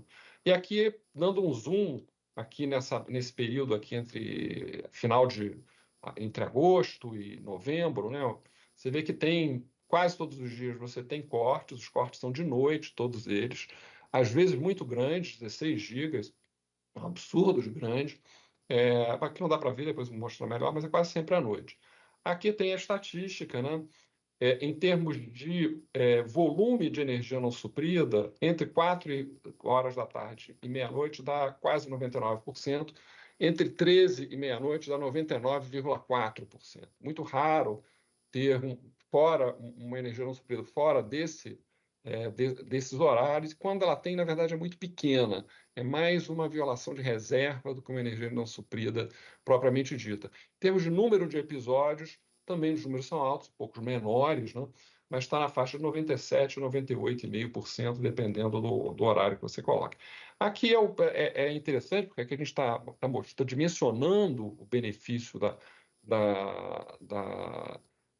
bateria, da operação da bateria, em termos de balanço de energia. Isso é um balanço de energia. É a diferença entre a energia gerada, por exemplo, no caso aqui, no caso 4 horas, em relação ao caso base, quantas hídricas geram a mais ou a menos? Elas geram a mais 92 praticamente megawatts médios. Eólica gera 16 mega médio, solar 28, no caso 4 horas, então você tem 136 mega médio, uma bateria de 1 giga, que é o que está sendo modelado. Ela não gera energia nenhuma, mas ela permite ao sistema gerar, com custo marginal zero, 136 mega médios, está dimensionado. Obviamente que na impulsão Flores é uma bateria, aqui a gente está supondo 90% de eficiência, o que é bom, com serviços auxiliares tende a ser um pouquinho menos do que isso, mas enfim, não vai fazer uma diferença muito grande. Ela também consome 27 mega médio, ela despacha muito, consome muito, portanto, a geração térmica é quem é menor no balanço de energia e a energia não suprida também. Né? A última coluna é o balanço total, que graças a Deus deu zero, porque é a mesma carga, não poderia ser diferente. Você repara que na hora que você coloca uma bateria de 5 ou de 6 horas, o impacto em termos de geração térmica, indo direto no ponto, ele é cada vez maior, muito maior, numa bateria de 6 horas, de 108 passa para 145, e o impacto da energia não suprida também é muito maior. Uma bateria menor, como ela reduz mais curtailment, tem mais energia no sistema, é como se tivesse mais água, de uma certa maneira, ou mais energia, de uma forma geral. A bateria de 6 horas ela é melhor, demonstravelmente.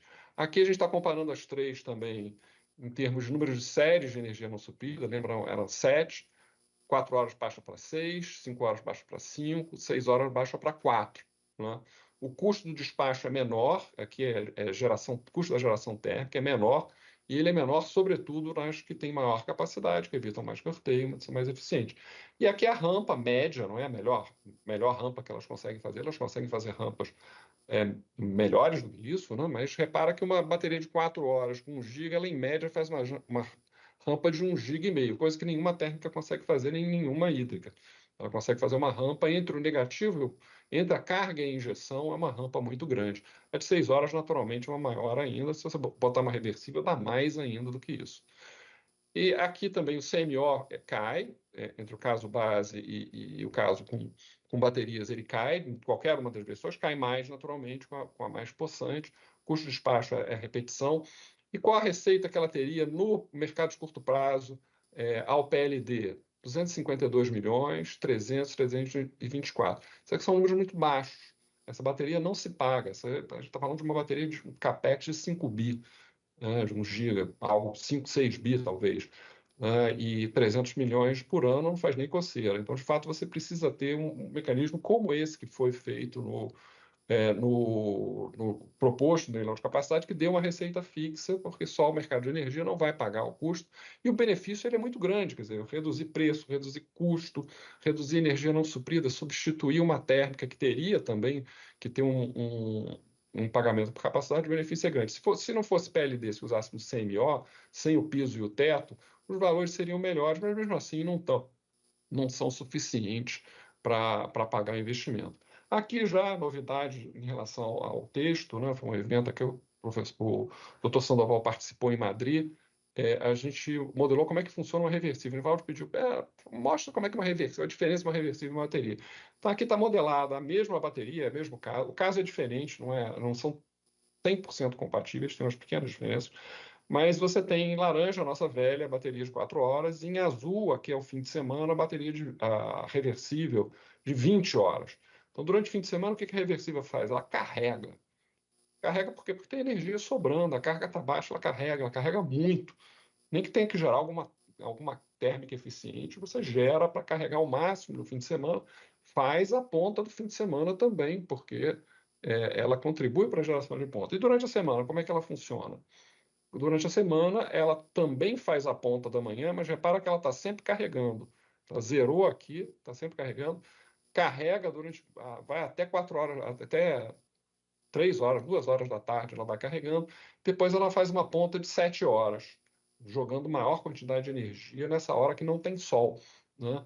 Essa é a operação que ela dá, ela é muito mais incisiva do que as baterias, né? Aqui é o armazenamento, comparação do armazenamento de uma bateria de 4 horas de uma usina reversível de 20 horas. Você está indo a semana operativa de sábado até sexta, ela enche durante o sábado, faz a ponta esvazia, enche durante o domingo, faz a ponta esvazia, enche durante a segunda, chega no máximo e vai esvaziando nos outros dias, bombeando muito, mas injetando muita energia na ponta e voltando aqui, chama atenção, ela faz uma rampa de praticamente tudo que ela pode fazer, que no caso é 1,9 GB. Por que é 1,9? Porque tem disponibilidade de 5%, se eu não me engano. Então, ela não consegue, na média, fazer mais do que isso. Então, aqui em laranja, naturalmente, está a operação diária de uma bateria de 4 horas. Aqui são a comparação, é um caso diferente, não são 100% comparáveis, mas a comparação de um caso base com 4 horas, com 6 horas, baterias, e uma reversível de 20 horas. Então, repara que os renováveis vai quase a 300 mega médio. Você bota uma usina de reversível de 1 GB e as renováveis geram quase 300 mega médio a mais. Agora, ela tem um nível de perda, uma eficiência round trip, ela é 80%, ela é pior do que uma bateria nesse sentido. A gente botou 90, que é meio forçado para as baterias, mas também não é muito menos do que isso, não.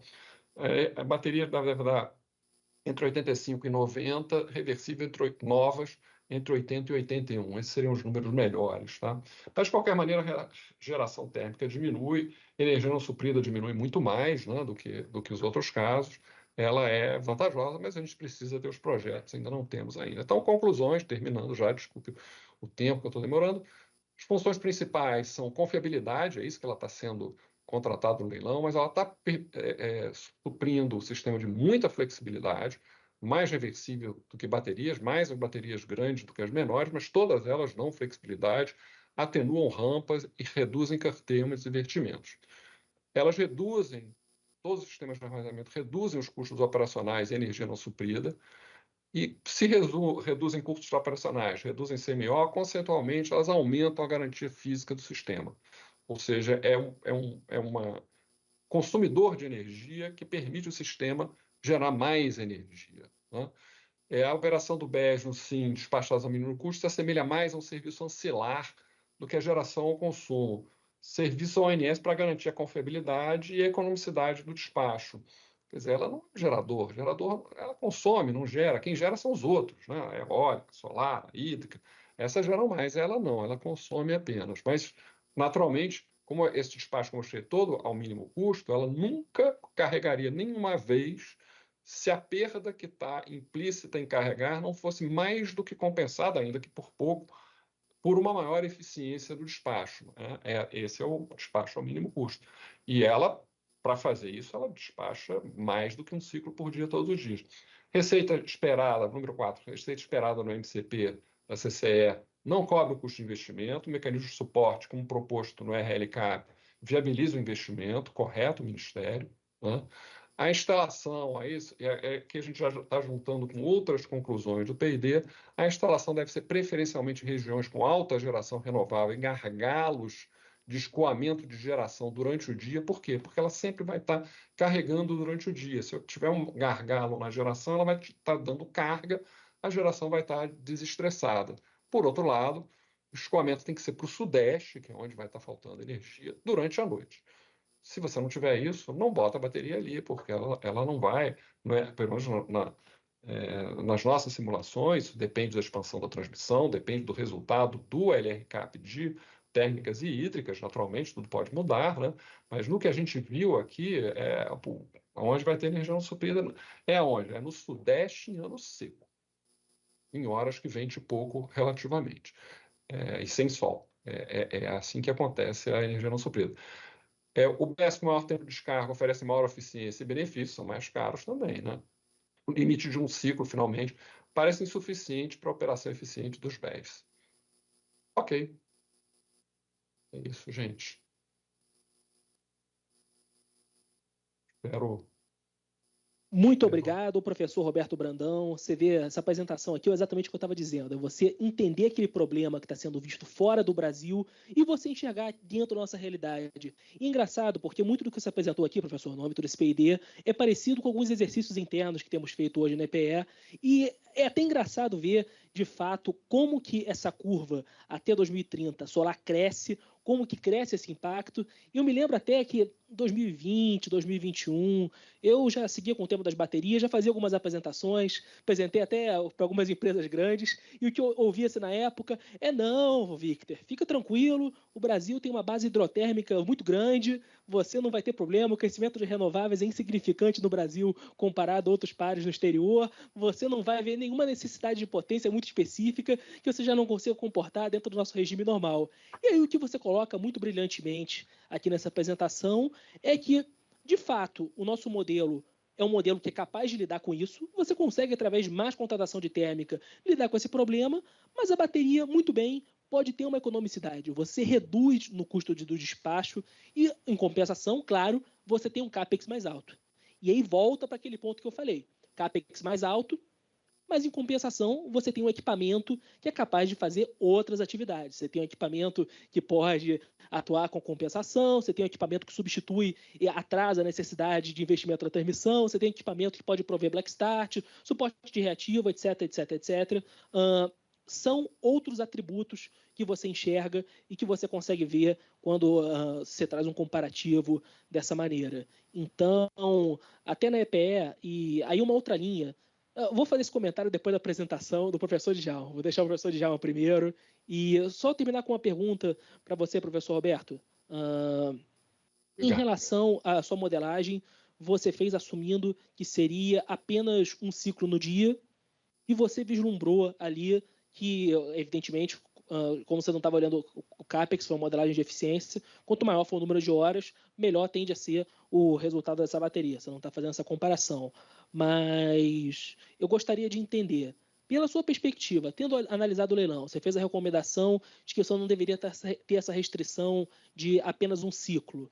Mas no âmbito do leilão, no escopo daquilo que está sendo pensado, você não acredita que o fato de estar sendo modelado um leilão em que você despacha todos os dias por um determinado número de horas não afeta a precificação do agente?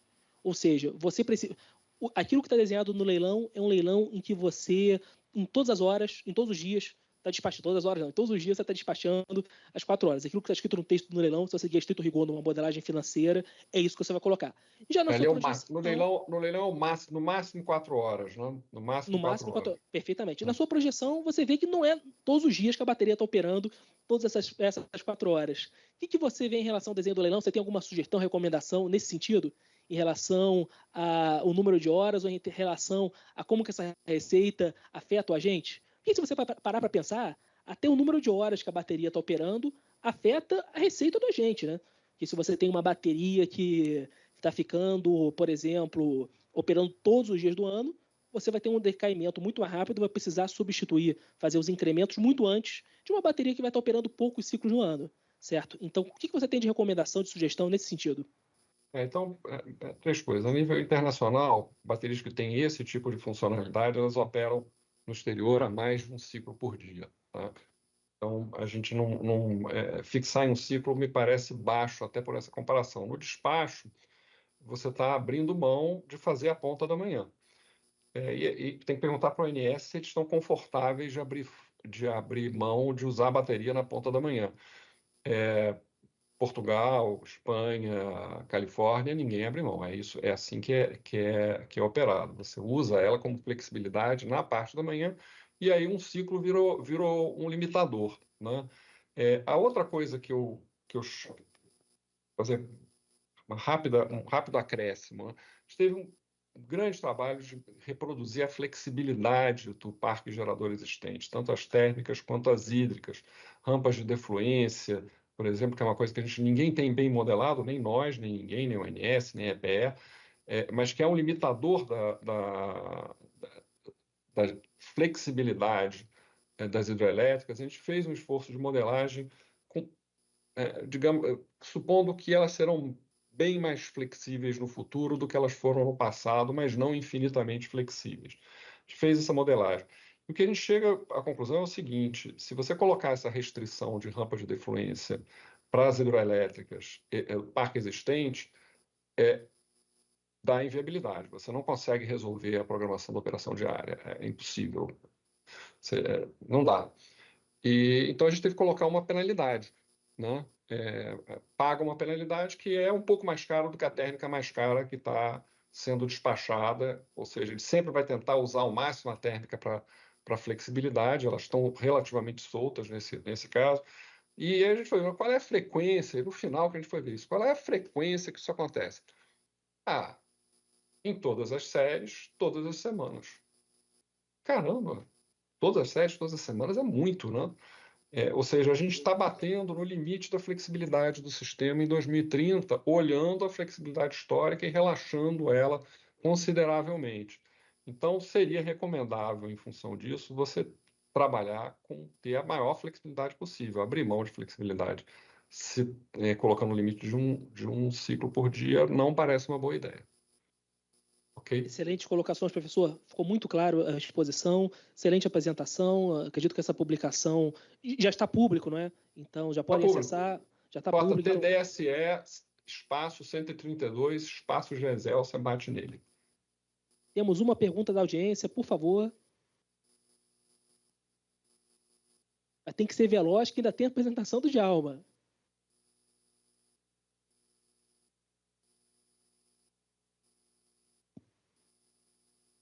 Alô. É mais uma observação sobre a questão de ser uma projeção e quando a gente vai para o mundo real, a gente sempre vai para a realidade de quanto tempo demora para construir aquilo. As soluções atuais, fazer linha de transmissão entre a concepção da EPE e até a licitação e está operando cerca de 10 anos. Fazer uma térmica para resolver certos problemas de capacidade, 5, 6, 7 anos. Aqui a gente tem uma solução, um ano e meio, você mesmo mencionou Califórnia, 13 GB em 4, 5 anos. Então, não estamos falando só de uma solução que mostra ser viável, mas uma solução que efetivamente está alinhado com parâmetros de licenciamento ambiental e todas as dificuldades que nós somos operadores dos sistemas, nós entendemos que tem dificuldades, né? E basicamente isso, uma observação em cima do seu ponto. Bem, obrigado. Excelente. Podemos seguir então agora para a apresentação do professor de Alma.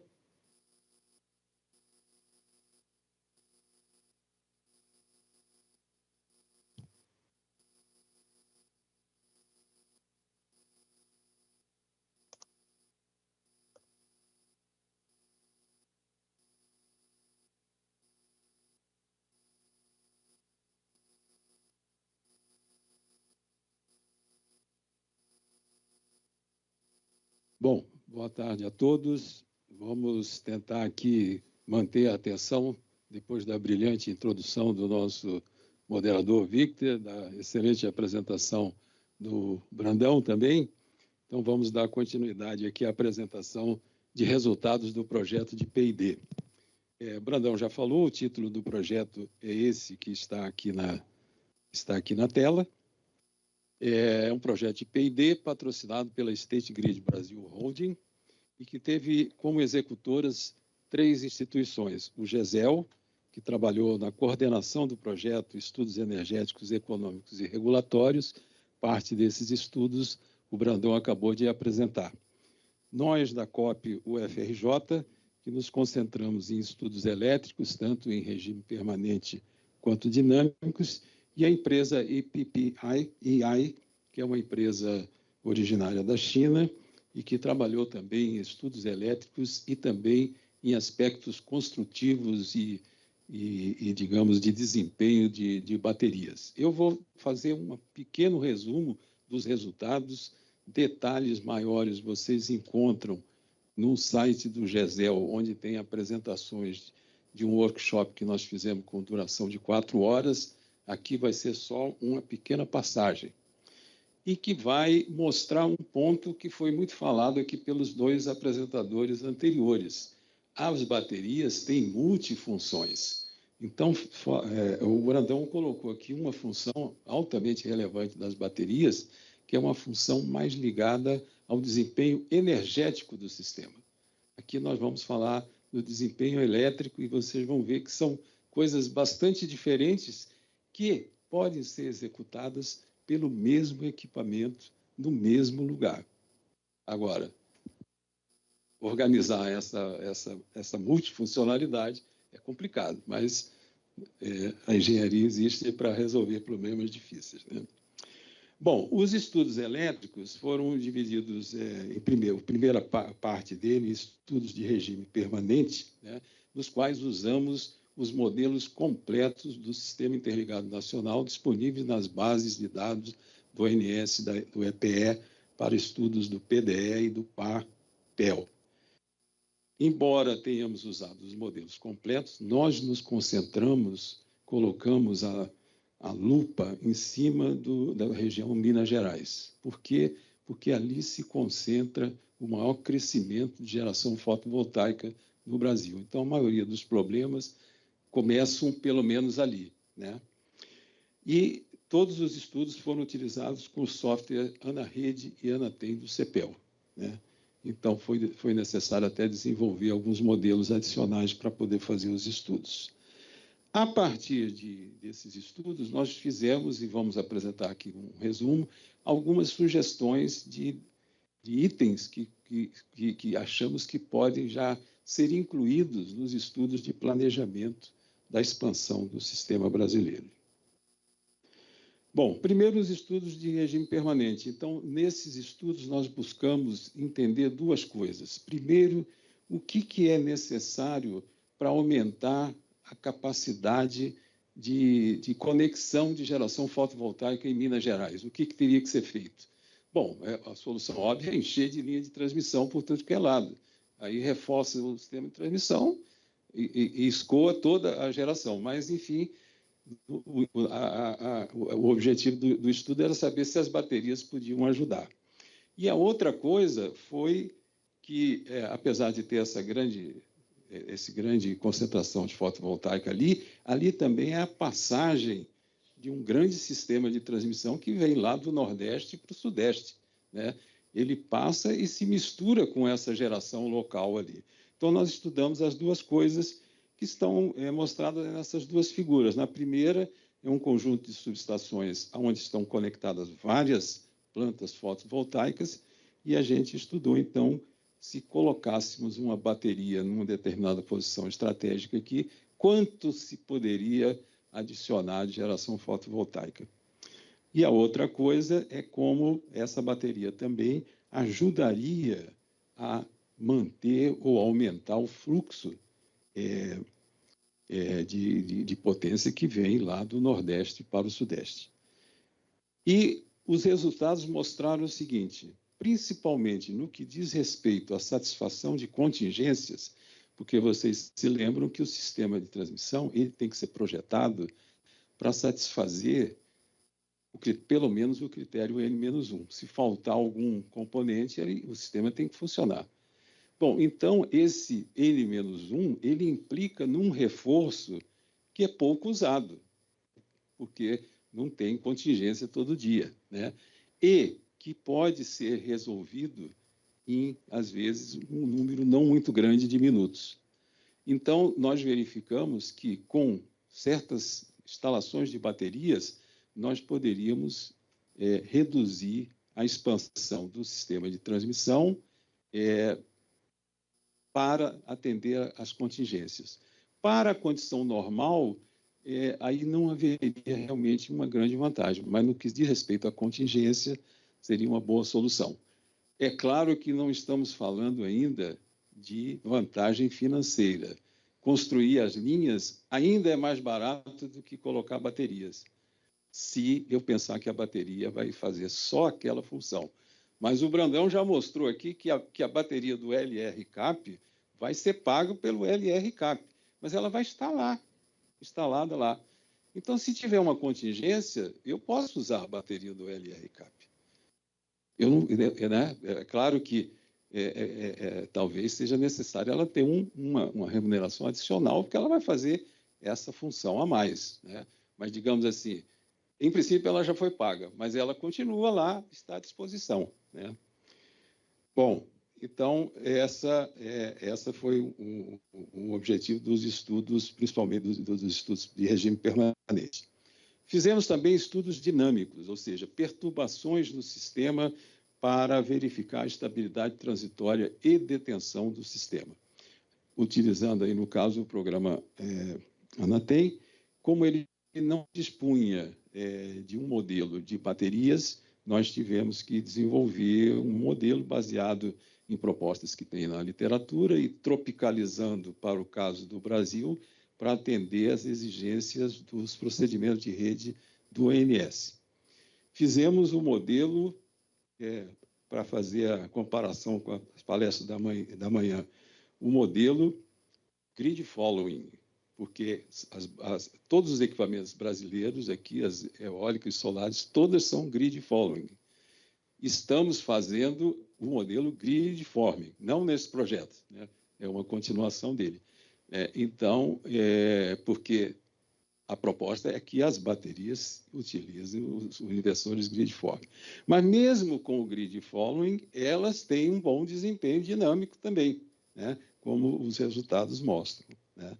Então, a primeira parte foi o desenvolvimento desse modelo, depois vários estudos com controle de frequência, controle de tensão, ajuda que as baterias podem fornecer para o suporte de reativo dos links de HVDC, LCC, também para o problema de falha de comutação que acontece nesses links, a questão do que as baterias podem ajudar numa situação de contingências múltiplas que podem levar a um blackout do sistema. E, finalmente, fizemos uma coisa também semelhante ao que o Brandão já apresentou, mas aí trabalhando mais com os modelos elétricos, que foi a suavização da curva de carga, principalmente do pescoço do pato, né? Bom, conclusões gerais que chegamos a esses estudos. Detalhes estão lá nas publicações, vocês podem ver. Primeiro, as baterias são um grande auxílio no reforço do sistema de transmissão. Então, alguns autores chamam essa aplicação de linhas de transmissão virtual. Quer dizer, eu aumento a capacidade do meu sistema de transmissão sem construir linhas de transmissão. Tem o problema do custo, mas aí é a multifuncionalidade, né? E para essa aplicação, eu preciso de baterias com tempo com armazenamento relativamente pequeno, porque o problema da contingência normalmente é resolvido em meia hora, 1 hora, o sistema é remodelado de alguma maneira para resolver. Então, não precisa de grandes armazenamentos. E mostra aqui um exemplo internacional onde as baterias estão sendo utilizadas exatamente nesta aplicação. É uma aplicação na Alemanha que deve estar começando a entrar em operação esse ano. Eles chamam de Netzbooster, que é um reforço do sistema de transmissão alemão, da parte que vem do Mar do Norte, onde estão as eólicas offshore, para o sul da Alemanha. E como lá eles não podem construir linhas de transmissão mais, a única maneira de aumentar a capacidade desse corredor foi instalar baterias, né?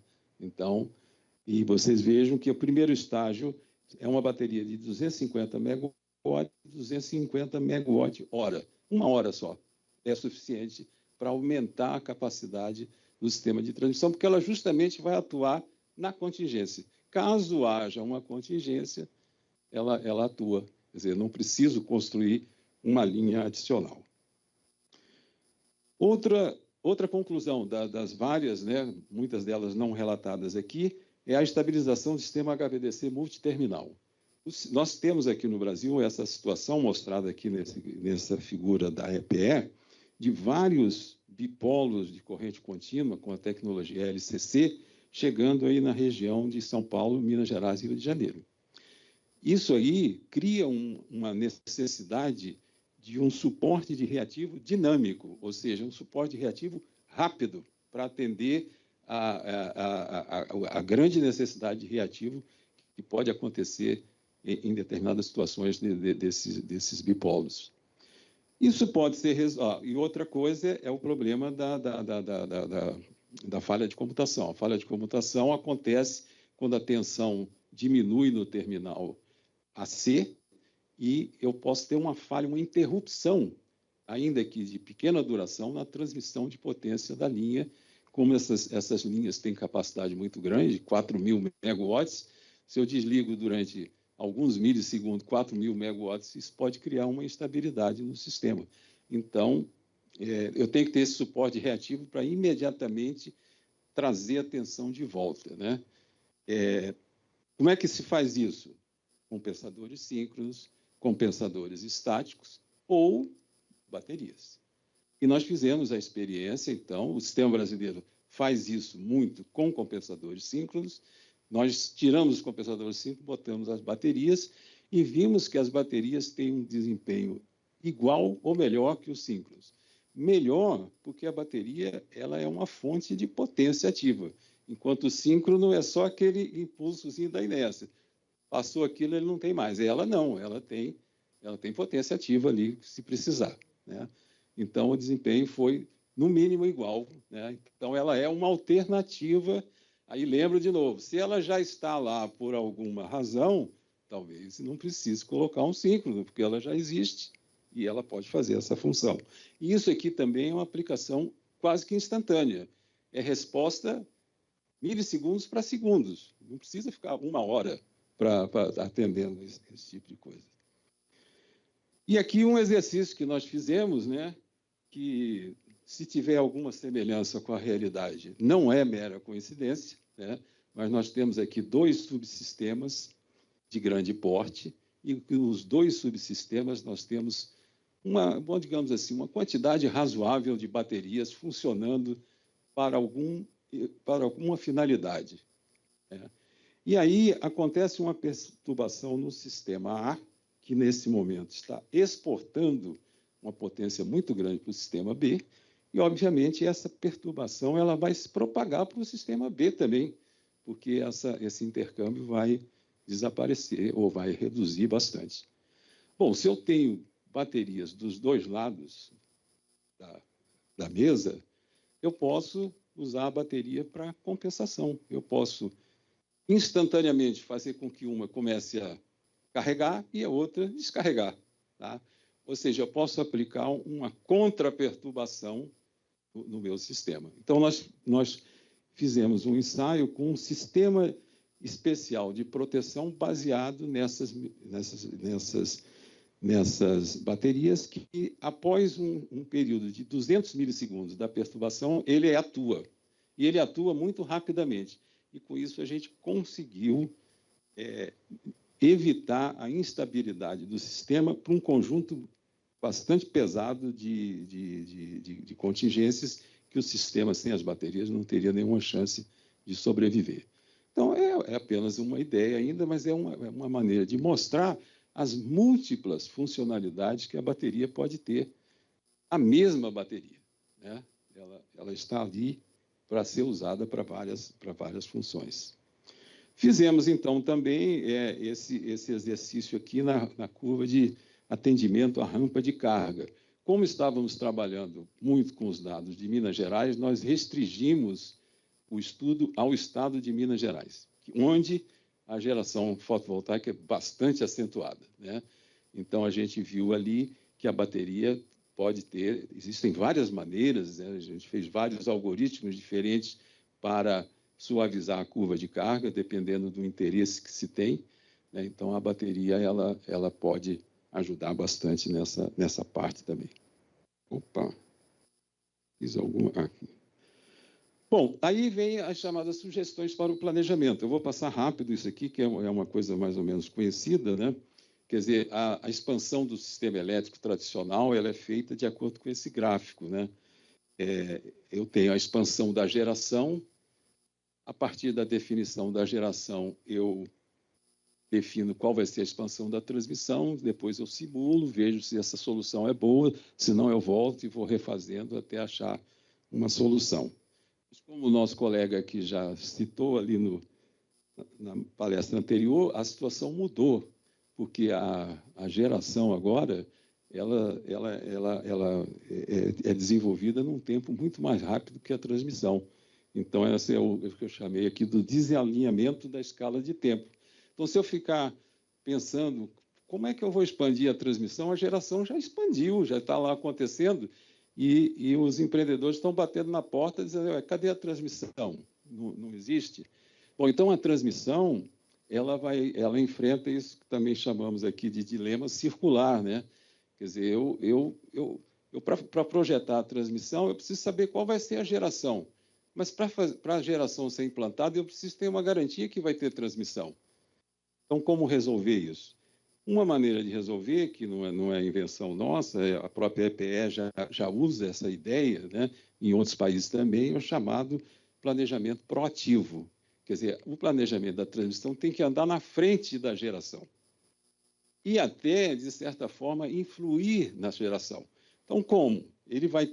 Vamos ter que estudar quais são os lugares promissores para a geração acontecer e vamos expandir a transmissão tentando atender essas várias opções. Só que a gente não sabe exatamente quais serão as opções que os empreendedores é que vão decidir. Bom, então, para eu aplicar esse chamado planejamento proativo, eu preciso projetar sistemas de transmissão flexíveis, ou seja, que se adaptam a diferentes configurações de geração, né? Então, como é que eu funciono? Eu penso que podem acontecer diferentes expansões da geração e eu vou projetar um sistema de transmissão que seja flexível o suficiente para atender esses vários cenários, vamos dizer assim. E o que dá flexibilidade a um sistema de transmissão? Aí entra aqui estamos puxando a sardinha aqui para a nossa brasa. Um deles é armazenamento, né? Como a gente já viu aqui nas palestras até agora. HVDC também fax, compensadores, sim, tudo isso torna, né? Mas as baterias são uma delas, né? Então, seria aqui representado aqui nesse diagrama, né? A expansão da transmissão, tentando satisfazer vários cenários de geração de uma maneira bastante flexível. Só para complementar, vou falar rapidamente aqui dois trabalhos que a EPPI fez. Nós não participamos, foram eles que fizeram. Eu estou só relatando aqui que eles fizeram um experimento que é o impacto de Bess adjacente ao centro de carga. E o centro de carga escolhido foi o Rio de Janeiro, e o Bess foi instalado, simulado na subestação de Nova Iguaçu, né? Então, um Bess de 1.000 megawatts, 1 gigawatt, instalado na subestação de Nova Iguaçu, subestação de 500 kV, 138 kV em Nova Iguaçu. Bom, aí estão listados, por a questão do benefício do tempo, não vou passar por eles, mas os benefícios, né, entre eles, inclusive, um suporte adicional para a energização das usinas nucleares Angra 1 e Angra 2, porque é responsabilidade da Light, no caso de falhar o sistema lá da usina local, ela tentar restabelecer o funcionamento. E, tendo essa bateria aí nesse local, seria uma garantia a mais, né, que já tem até um esquema. Mas existem outras vantagens, por exemplo, em relação aos transformadores da subestação, que se houver um crescimento da carga, pode ser postergado a ampliação da transformação, que a bateria poderia suprir nos horários de ponta. Também a questão do Black Start, eles estudaram, né, e aqui veio parte da experiência da China, que eles já usam baterias há bastante tempo para essa questão de Black Start. Resolveu uma questão que a gente tinha dúvida, se poderíamos fazer um Black Start de um elo HVDC-LCC com a bateria. A recomendação deles é que não, isso não deve ser feito. Quer dizer, o elo não deve nunca ser usado para a recomposição do sistema na fase inicial, e sim só quando já tiver uma recomposição em andamento. Mas é só uma lembrança que esses estudos também foram feitos no projeto e têm resultados lá em detalhes. Bom, conclusões dos estudos elétricos, né? O grande potencial de Bess como elemento de reforço e flexibilidade do sistema de transmissão. Comparação de custo ainda é desfavorável se a bateria for comparada com uma solução não convencional, uma solução convencional. Agora, se ela fizer múltiplas funções, aí tem que se fazer uma outra análise, né? A figura mostra o seguinte, a versatilidade da bateria. Nas aplicações energéticas, estamos falando aqui de horas, né? O Brandão mostrou gráficos aqui de 24 horas, né? Mas a bateria até pode cobrir períodos maiores que isso. No reforço da transmissão, nós estamos falando em períodos de 1 hora, né? Lá na Alemanha, a bateria é de 1 hora de armazenamento para reforçar o sistema de transmissão.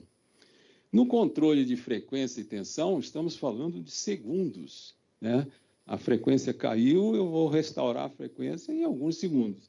E aquele esquema especial de proteção que nós apresentamos, estamos falando de milissegundos.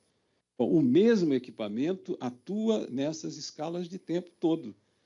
Ela é muito rápida, mas ela tem energia suficiente para ficar alimentando alguma coisa durante horas, né? Então, essa é a versatilidade da bateria. Agora, a última frase é o seguinte, capacidades, localização e escala de tempo, quer dizer, como coordenar essas baterias para fazer todas essas funções, isso é um desafio. E isso nós não sabemos fazer e vamos ter que trabalhar muito para entender como é que esse equipamento funciona e tirar dele o maior proveito. Nós estamos dando o primeiro passo no Brasil, vamos instalar baterias para fazer uma função ou duas, como o Brandão citou. Mas ela pode fazer muito mais que isso. Só que a gente tem que aprender a trabalhar com ela, porque é difícil, não é trivial como é que ela deve operar.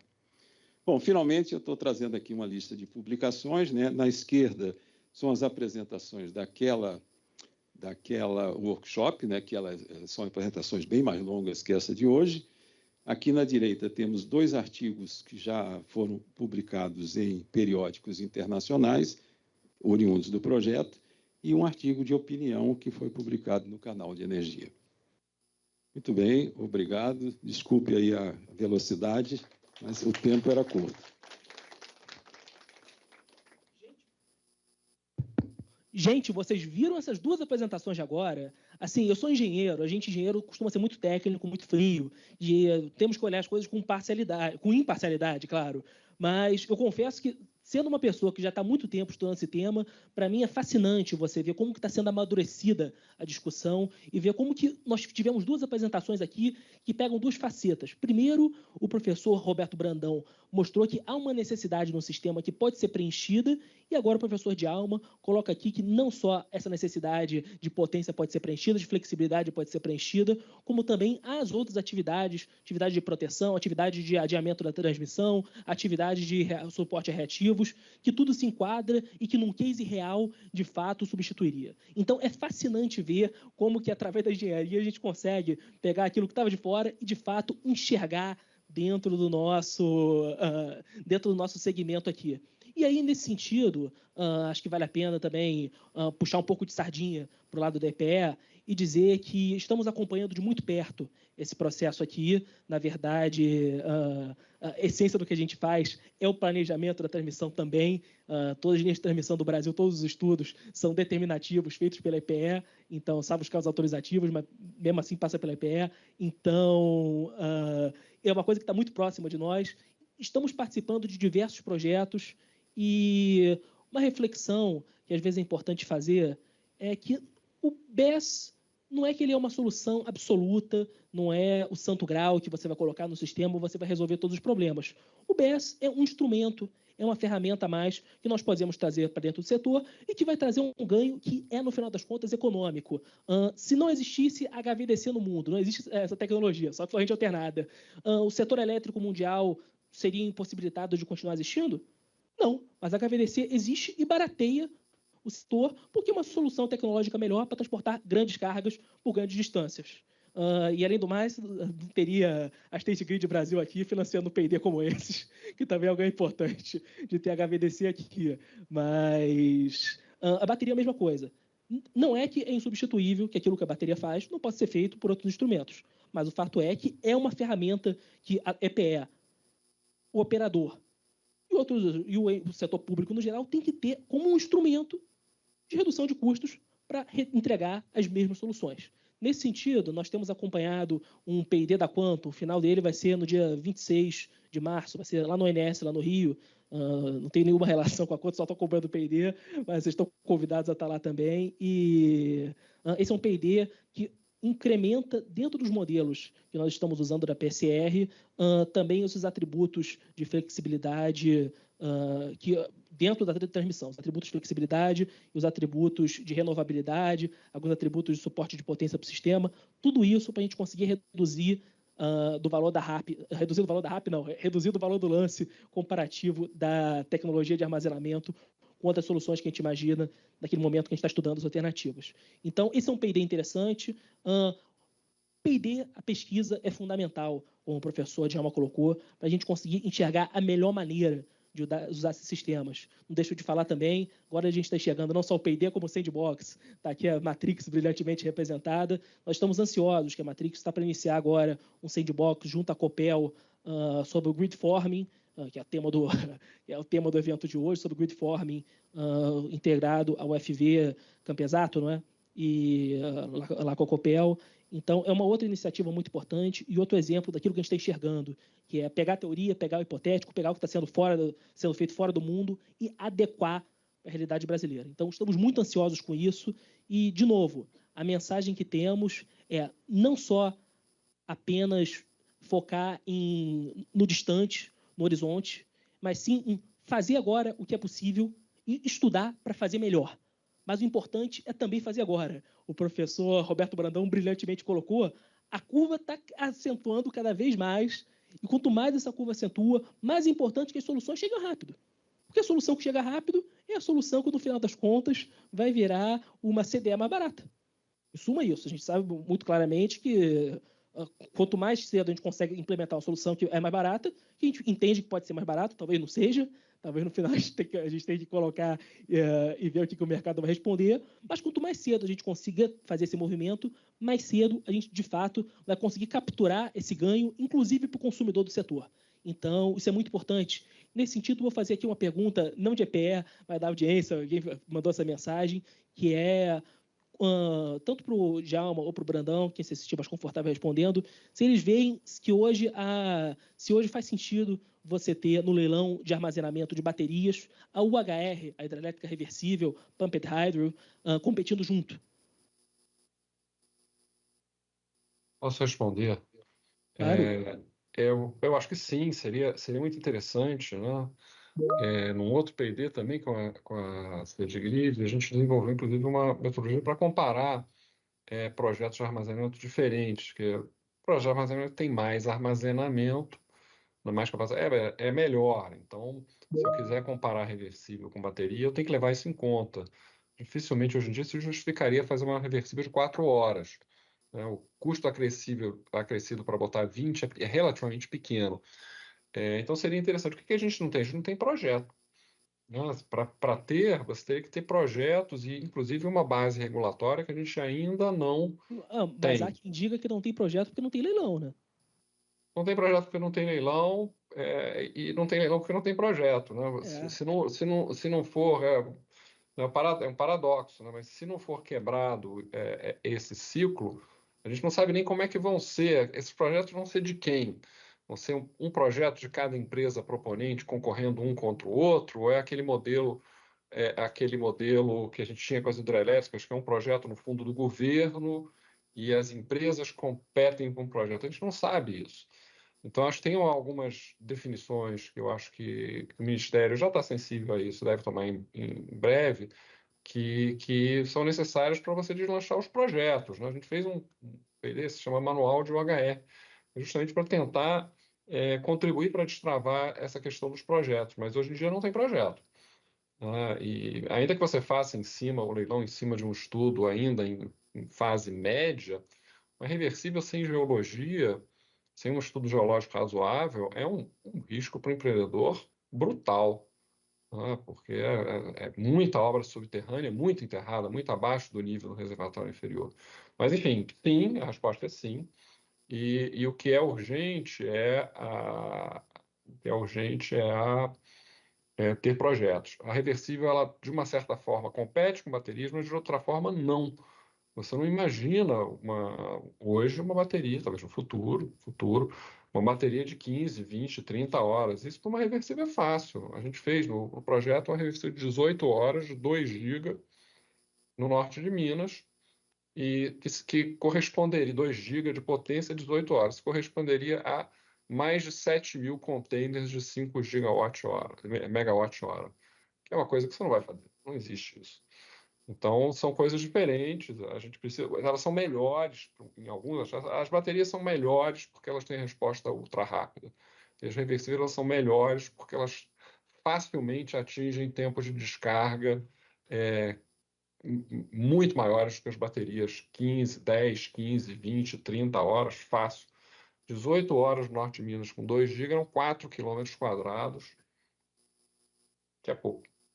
Obrigado, Djalma. Rapidinho, que o nosso tempo já acabou. Tá, não, é bem rapidinho mesmo. Eu acho só que, em vez de... A sua pergunta foi boa, mas colocar bateria versus reversível, você deveria... O leilão, ele deveria não especificar a tecnologia, ele deveria especificar quais são os requisitos que o sistema precisa.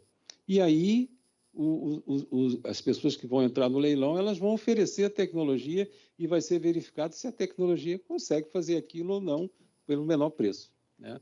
Isso se aplica não só a armazenamento, mas a tudo. Né?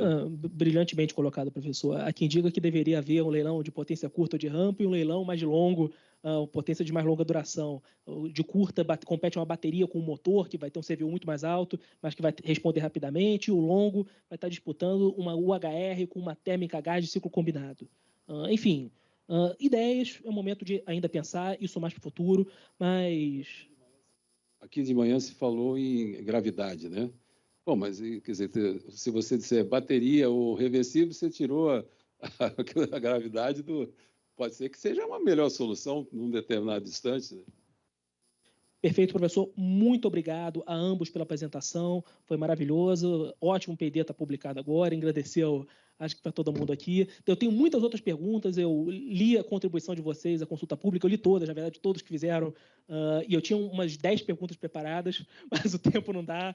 Então, agradecer mesmo pela presença e dizer que, pelo lado da EPE, nós estamos nos preparando para isso e buscamos fazer cada vez mais, ganhar celeridade para a gente, de fato, ter projetos operando pelo regime de mercado, com todos os atributos possíveis, o mais rápido possível. Isso é muito valioso, o planejamento. Muito obrigado, senhoras e senhores.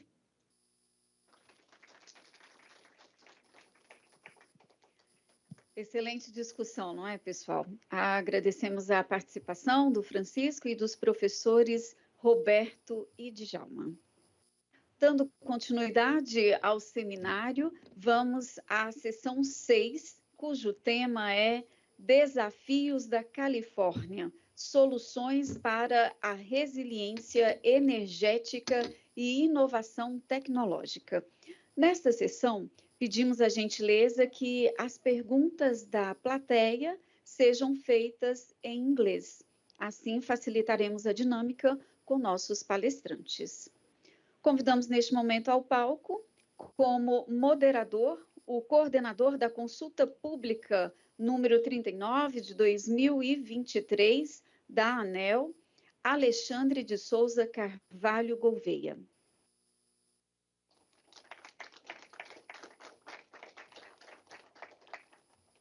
E os palestrantes que nos acompanham pelo Teams, o engenheiro de soluções da BYD, Bruce Fu, e o vice-presidente de Energias Renováveis da Colpine, Emad Alaide. E já com a palavra, o moderador. We're going to speak in English here because our guests, I think, they do not speak Portuguese. So I would like to, first of all, to introduce them, the speakers of this session. Mr. Bruce Fu, Senior Solution Engineer at BYD. Do you hear us, Bruce? No? Hello, Is anyone there? I can hear you. Oh, great. They're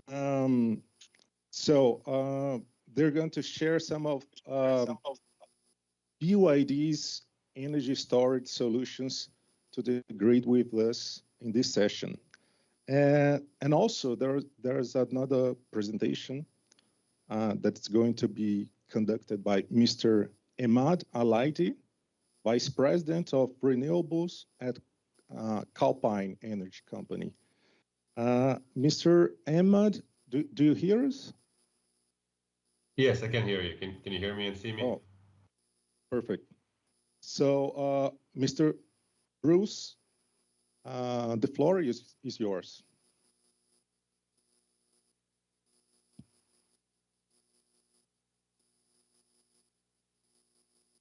Yes. Please wait a moment. I cannot share my screen.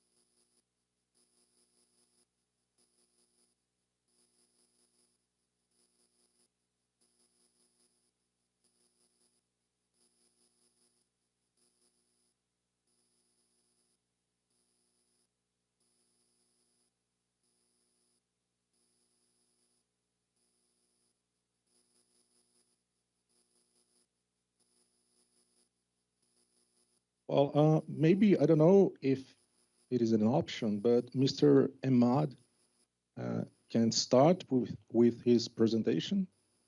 Is that possible? Sure. Yeah, I can share my screen. Can you guys see that? Yes. Perfect. Yeah, I'll promise I'll be quick. I know it's end of day for you guys. It's been a long day, I'm sure. Yeah, this is meant to be high level. I'm happy to dive deeper as needed with questions. Thanks for the invite. I'm Imad Alaidi, Vice President of Renewables at Calpine. Calpine is one of the largest IPPs in the US. We own the largest gas fleet in the US, and we also own the largest geothermal fleet in the US. In the past couple of years, we came to become, we came to own the third largest fleet of battery storage projects or assets in the US. So huge push for energy storage. We see the value, and I hope in my presentation to show you that you can also see the value of that amazing technology. So as I said, we'll keep it high level, talk about applications, some of the market structures, and how we can monetize energy storage, and some of the potential uses from my 3,000-foot view of the market globally and in Brazil. I'll start with this beautiful picture from our recent project, Nova Bess. This is one of the largest battery storage facilities in the world.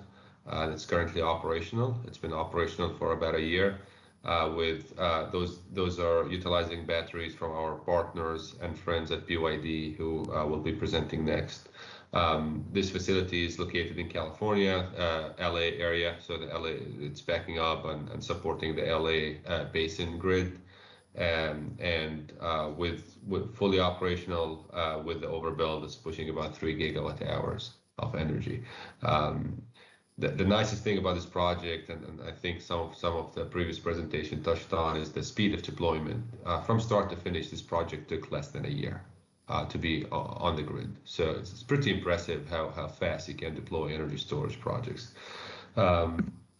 Let's jump to the best use cases, and some of you maybe have seen this graph before.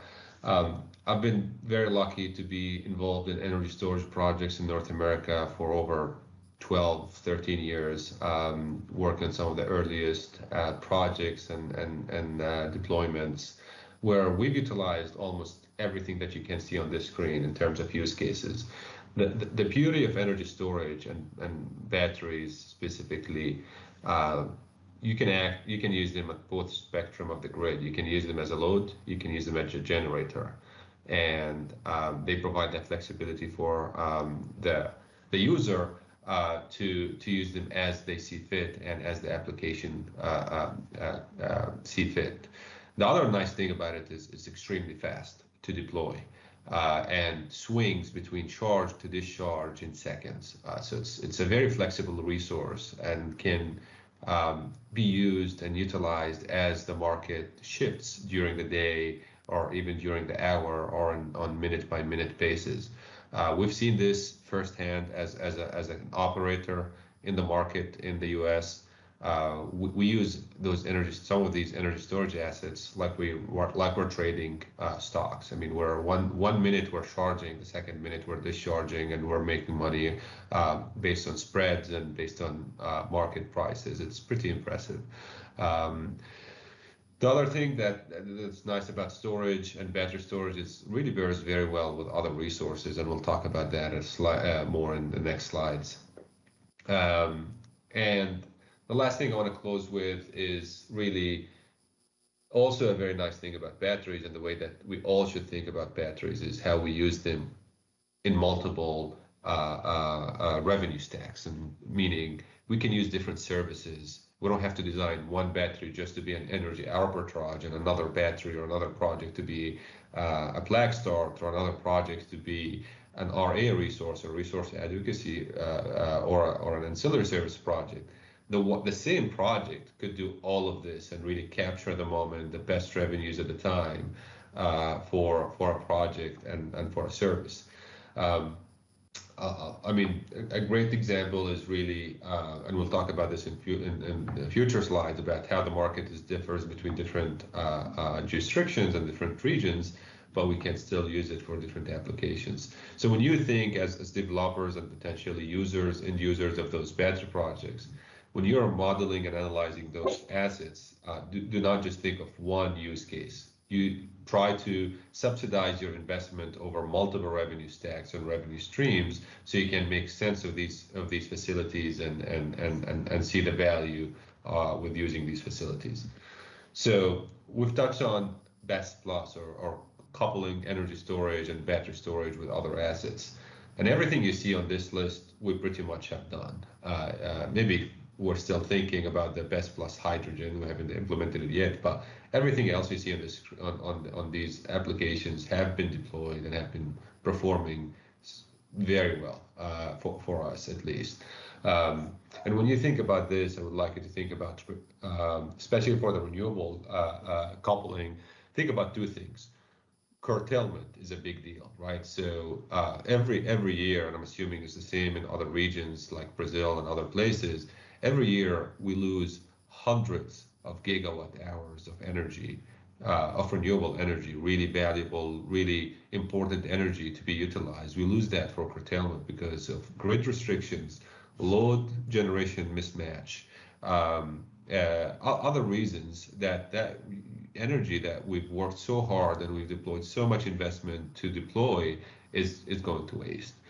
Think about that and think about how much money you could save and optimize by coupling that with storage to utilize that as firming up those resources, but also optimize on curtailment. And in the back of your head you gonna have to keep in mind who pays for the energy, that curtailed energy. If it's typically the end user, and the end users, to see value and optimize on the prices of these renewables, you want to try to utilize that energy as much as possible. So there's also optimization in terms of equipment setups, as you see DC coupled and AC coupled batteries, but also an optimization from a net capacity factor utilization of assets, which comes in very heavily when you evaluating project IRRs and project use cases.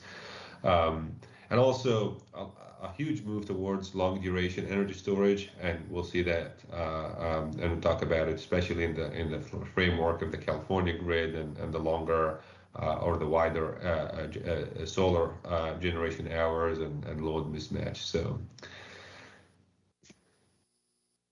talking about, I guess, California and Texas, and really going back to talking about the use cases and how energy storage is very valuable, is really looking at this statistic. It's over a year old, but still very relevant and still applicable. You have two, in the US, you have two big markets, right? The California market and the Texas market when it comes to energy and energy consumption. And they have two different approaches. I mean, California is heavily driven by policy. There is a push for green energy, reduction of CO2, and that's kind of very policy driven. You get a lot of large procurements by the ISOs or by the, IOUs driven by the ISOs. There's compliance requirement for CO2 emissions and reduction. So that's kind of what, let's call it, quote unquote, policy driven market. Versus when you look at Texas, it's not very policy driven in terms of supporting renewables or batteries. It's actually trying to protect its oil and gas industry, very supportive for gas generation. But it's actually the leading state when it comes down to deploying renewable energy, and it's also getting very close. It's almost second in line when it comes to deploying batteries. Not because of policy, it's because of market. Market has realized, as a competitive market and a very efficient market, it's realized that the fastest, cheapest, most flexible resource to come on the grid is batteries. And they're being used for completely different applications, as we'll talk about in the next slides. So it becomes pretty clear. It doesn't matter which side of the fence you sit on. Are you on the green energy revolution that you want to deploy renewable energy and you want to clean the grid, or you're a market-driven person and you want to install what's most affordable and efficient? Clearly, the answer that we've figured out in the States for both structures is batteries work. And and the application is different per the market, as we'll talk about next. So I know maybe you've seen this graph on the right so many times through the day. I've seen it so many times over the past 12 years. It's been painful, but bear with us here. It tells a story. So basically, on the right, the CAISO market, really what mainly drives the market there for energy storage is energy shifting, or basically balancing and netting the load and the generation profiles. Huge solar build out resulted in the duck curve, which is shifting towards a canyon curve with more solar generation and also load being shifted towards the two far ends. So that's where storage and the RA program, which is basically built on the energy shifting application, it comes really handy. You're trying to take that cheap energy during the day, use it in the shoulder hours. And that's where you see, when we're talking about long duration energy storage, you see that in the duck curve, you're looking at 2 to 3 hours of a mismatch between generation and load, or basically higher generation, solar generation during the day, resulting in a capacity market about a 4 hour plus or minus, now shifting towards 8. Where you're looking at that canyon curve, these hours are expanding. We're looking now at a much longer hours where we have this mismatch, and that's what's driving the whole industry there about having long duration, 10 hours plus of battery storage, energy storage technologies.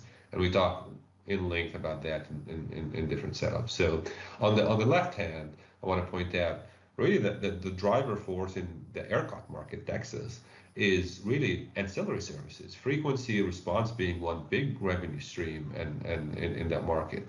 Does it mean there's no energy shifting? There is, but it's not the biggest driver. It's ancillary services. Where in the Texas market, you get battery projects making their annual revenues forecasts or projections in maybe a couple of days of ancillary services need, and during extreme weathers and during specific scenarios. So again, keeping that flexible, keeping that open mind, open heart to, let's not just look at one application, let's look at many. And we'll talk about that even more in the contract structures in a little bit. So market structures. So really on a super high level, there are three main ways to monetize your asset. Okay, so how are you making money, or how are we making money out of these projects, and how are they being justified as investments, right? So the first structure, which is, I want to say, pretty makes sense, is straightforward, is merchant, meaning you're trying to capture the spreads. You're trying to buy low, sell high. You're trying to capture services that are valuable during specific hours of the day, and you're trying to optimize on cheap energy that's quote unquote curtailed, where you could get it for super cheap or even for negative pricing in some occasions, and try to sell it in the shoulder hours. So huge play on energy spreads. That works well in some markets. It's pretty short-term strategy. You're trying to recover your investments pretty quickly because market shifts quite a bit, and you're looking for a fast deployment, capture the moment, capture the expensive nodes or the hot nodes in the grid where this makes a lot of money quickly. The second structure is kind of a half and half, where you have a portion of your asset contracted to an off-taker. We'll talk about that as well. And the other portion of your asset is running as merchants. Instead of having a 100 megawatt project, for example, as merchant, you maybe have a 30 megawatt merchant with a 70 megawatt that is contracted. And those contracted portions can be contracted in different structure. It could be contracted to a utility or a private off-taker, or could be contracted for specific service. So you're only giving this entity the ancillary services, but you're keeping the energy to do something else, or maybe you're giving them the power and keeping the energy, or maybe you're giving them a plaque start operation, but you're keeping the energy and power and other services. So it depends on where you are, it depends what type of application you're looking, but you could contract a portion to support a fixed revenue stream while you're trying to play the merchant game to kind of maybe make up for the rest of that and maybe score more in your returns. So it's an interesting market structure. It depends on how the market and how volatile are things in the market, and how willing some of the folks are to contract some of these assets.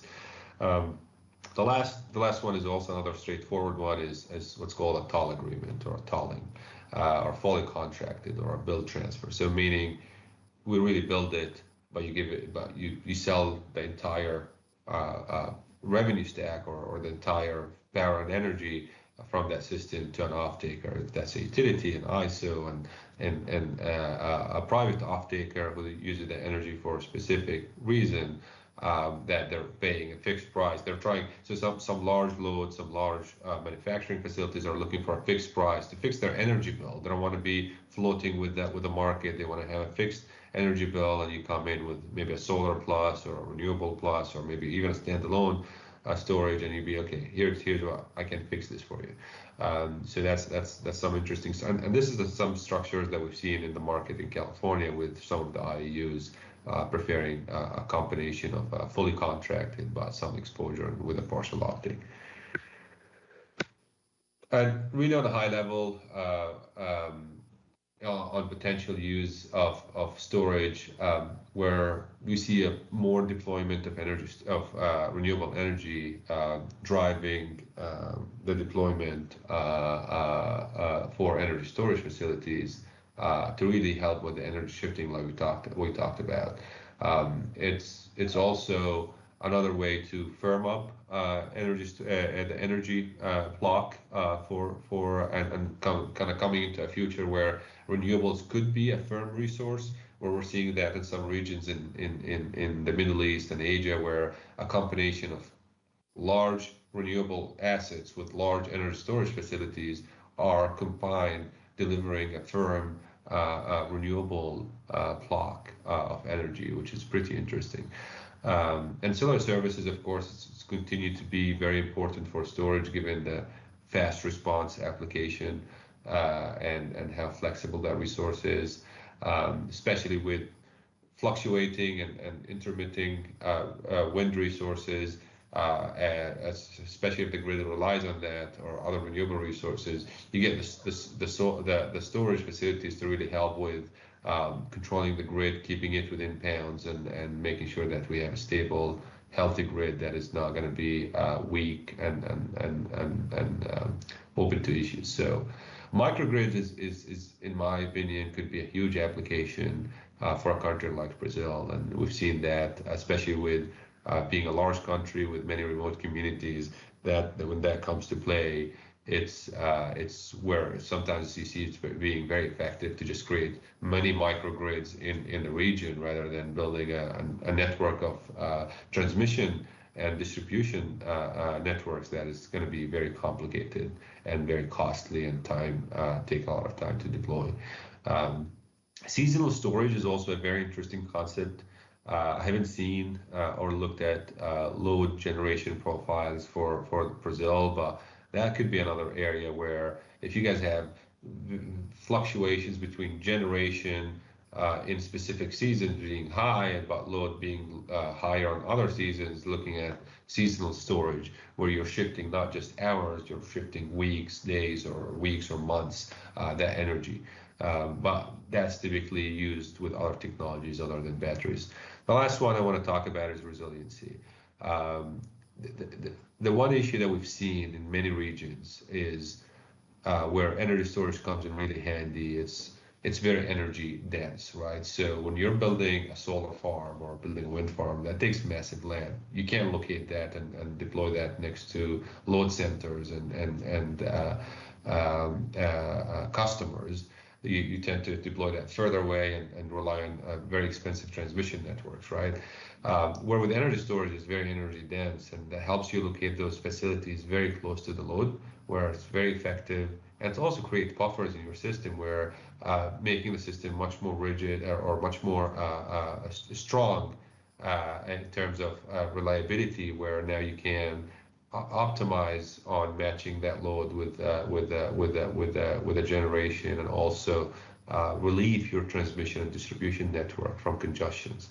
The last one is black start. I mean, we've seen black start being used with diesel. We've seen a huge shift towards that, towards batteries, given it's cheaper, much faster to deploy, much faster to kick in and off and ramp up and ramp down.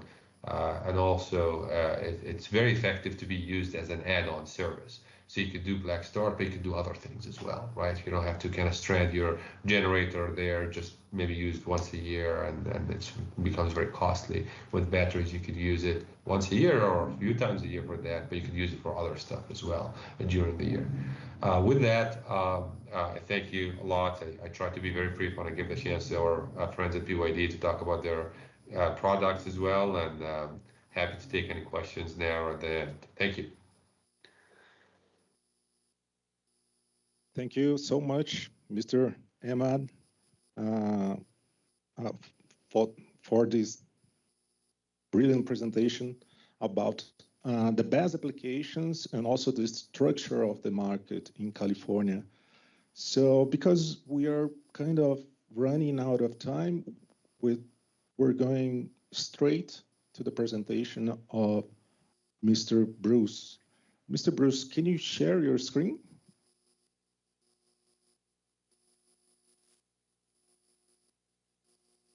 Yes, I can share my screen.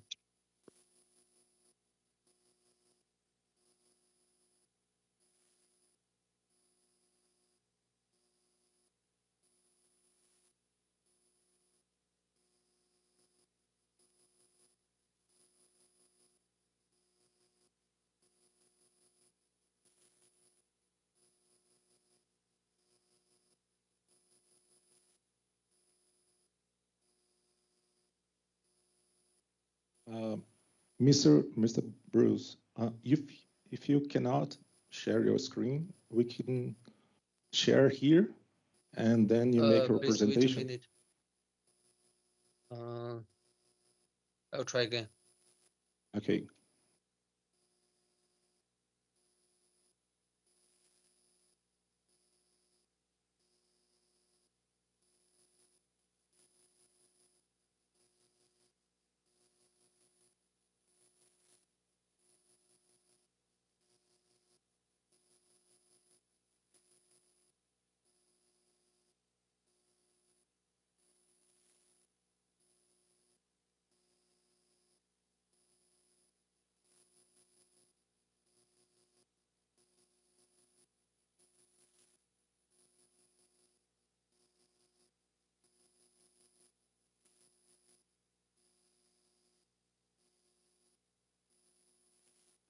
If maybe I cannot share my screen, but we can. We're seeing your screen. It's okay now. BYD is energy storage solution to grid. We're seeing it.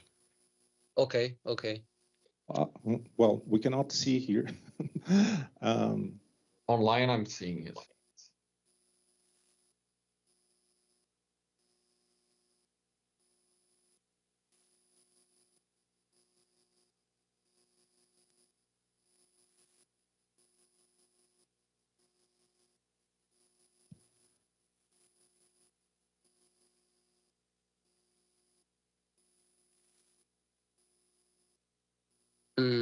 How about now?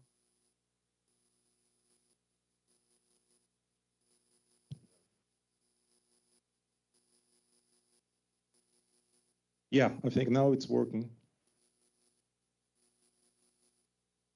We can start now. Yes, okay. So our topic is the BYD solution to California's grand challenges, solution for energy resilience and technological development.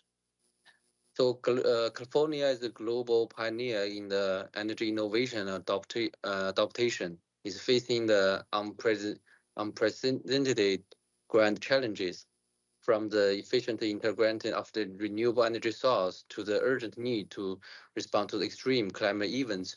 Every step of test our wisdom and resolve.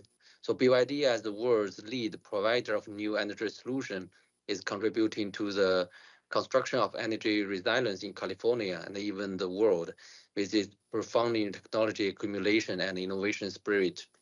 So today we will explore how BYD is using the cutting-edge technologies and innovation solution to help California power grid overcome the challenges and move toward a greener, more reliable, and smarter future. So first, I'm going to, first of all, I'm deeply honored to introduce the BYD Group, a global leader dedicated to building a zero carbon ecosystem. So BYD Group boasts 4 core industries, profoundly practicing and relentlessly pushing the goal of sustainable development, starting with BYD's electronics business as the world-leading provider of electronic manufacturing services. BYD not only possesses robust manufacturing capability, but also advanced semiconductor production technology.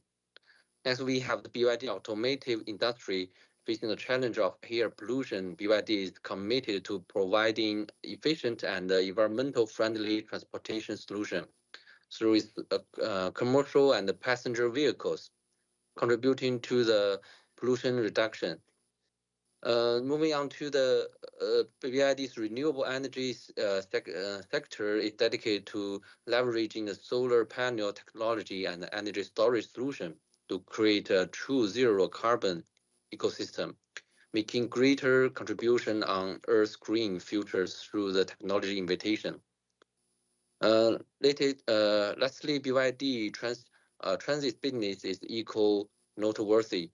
BYD's multi-layer green transportation solution, named SkyRail and SkyShelter, are effectively addressing urban traffic congestion, not only enhance urban transportation efficiency, but also reduce the carbon emission, injecting the new vitality into the sustainable development of the cities.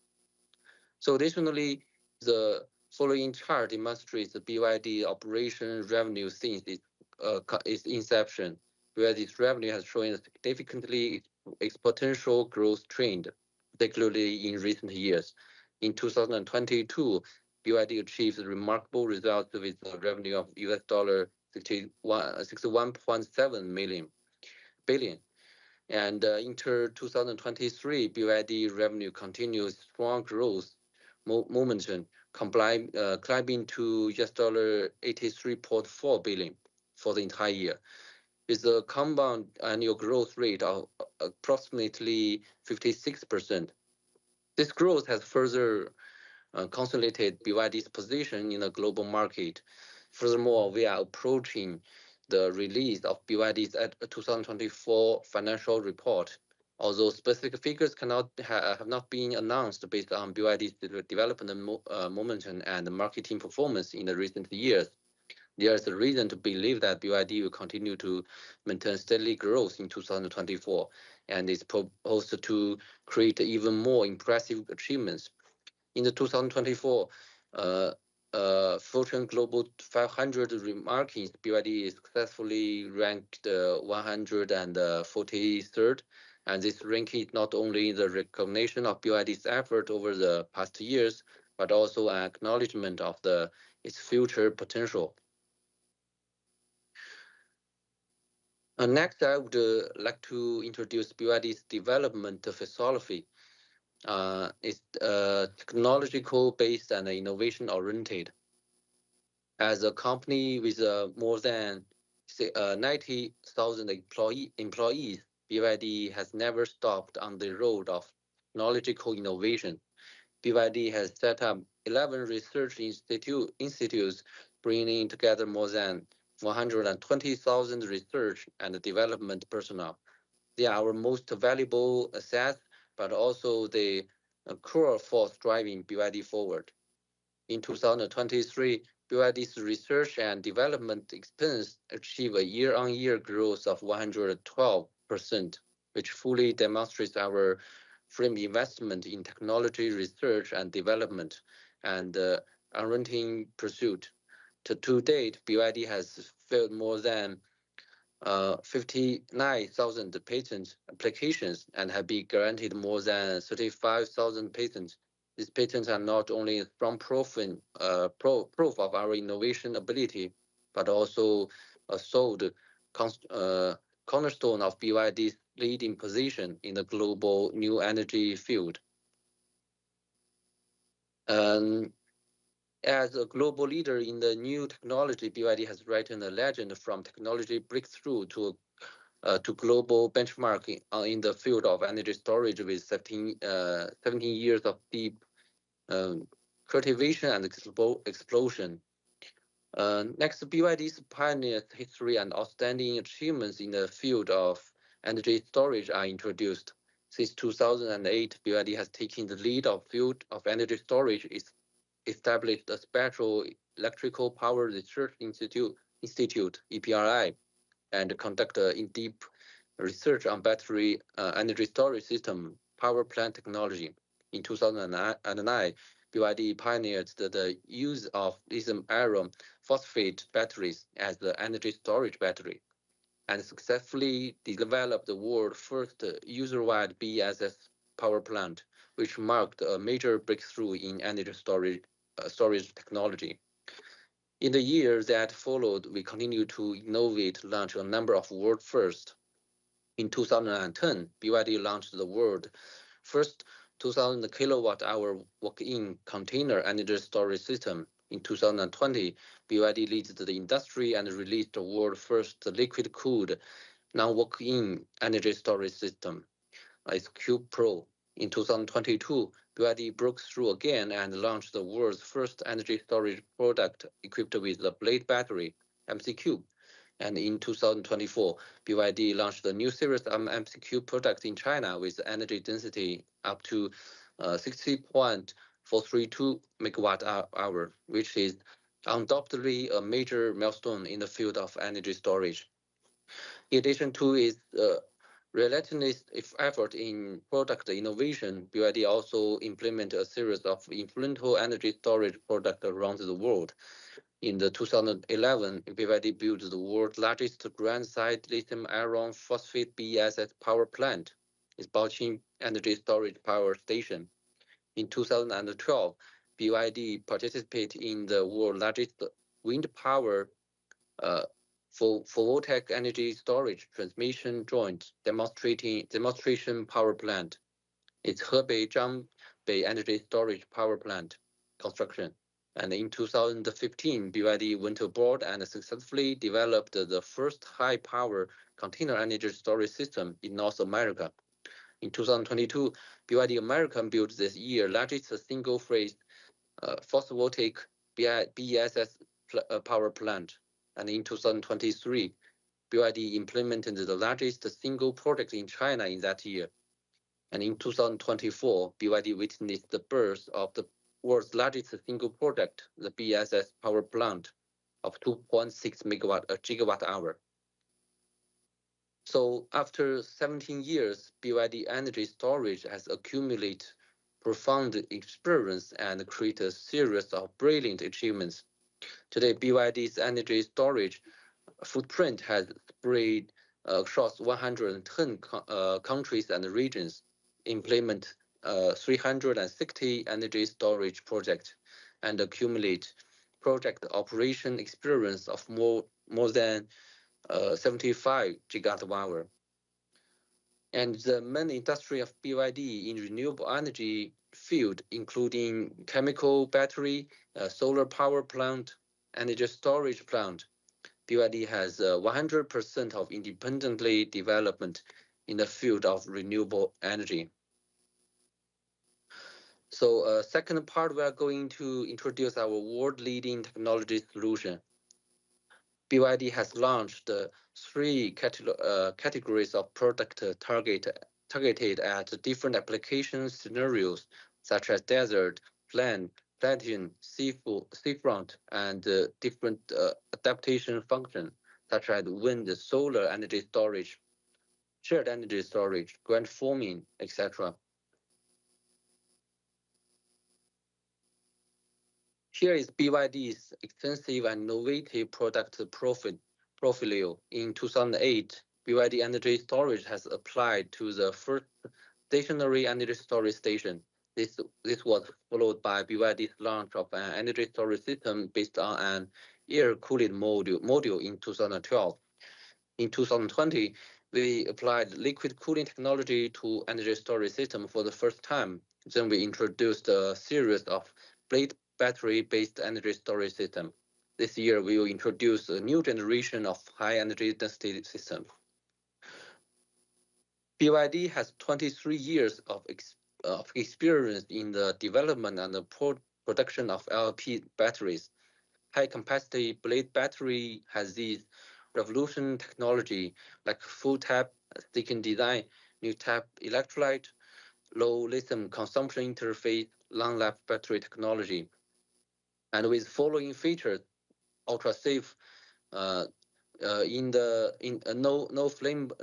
flammable in the nail penetration, and for heating no thermal runaway, and ultra energy density, ultra intensity.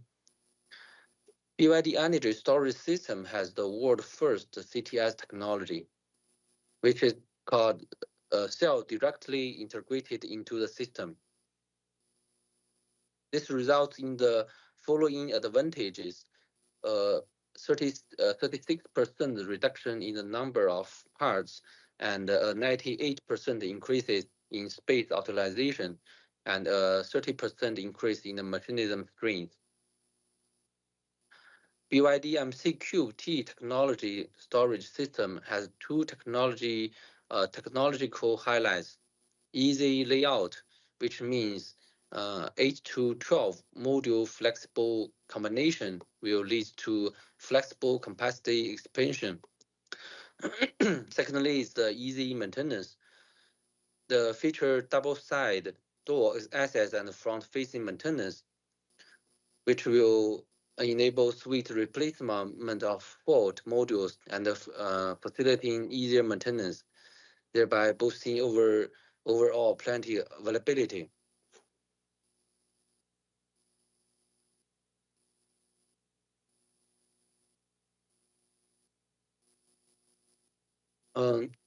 Next page, we are going to talk about the.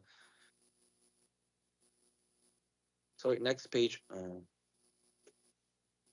Yes, next page is BYD latest intelligent energy storage management system 2.0.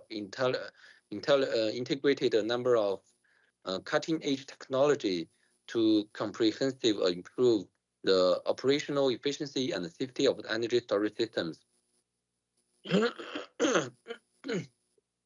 First of all, intelligent energy storage management system 2.0 widely uses artificial intelligence technology through algorithm optimization and data analysis.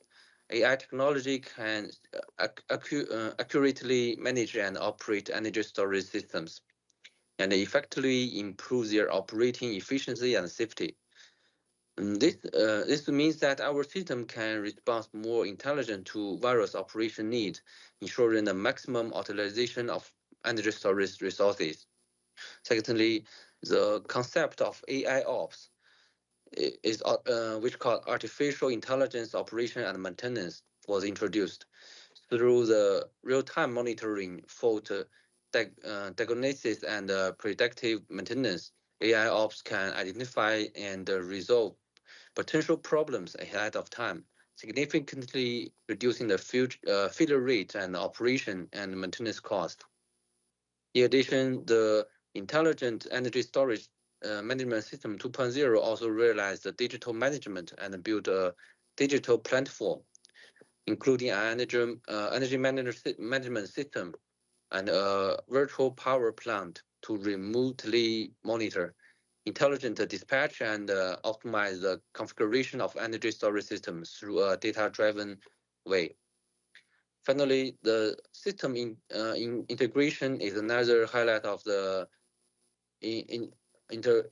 intelligent energy storage management system 2.0. And BYD energy storage system is gradually moving towards a higher level of system integration and a deep integration with the smart grid, microgrid, and other systems to achieve efficient use and optimal allocation of energy. Next, we want to introduce our new generation chemistry battery. It's sodium-ion battery, which will be another booming furniture in ESS. So compared with the lithium-ion battery, sodium-ion battery has following advantage: high C rate, which applied low solvention energy in the sodium-ion battery for fast ion transport, and compatible with low viscosity PC electrolyte. Then is ultra safe. There will be no fire or explosion risk for overcharging, over discharge, short circuit, nail penetration, and wide temperature range application. So the operation temperature range is normally between -40 to 60 degrees. Easy manufacturing. Sodium-ion battery can keep compatible with existing lithium-ion battery production line. So it's easy for us to change the production. Long cycle life.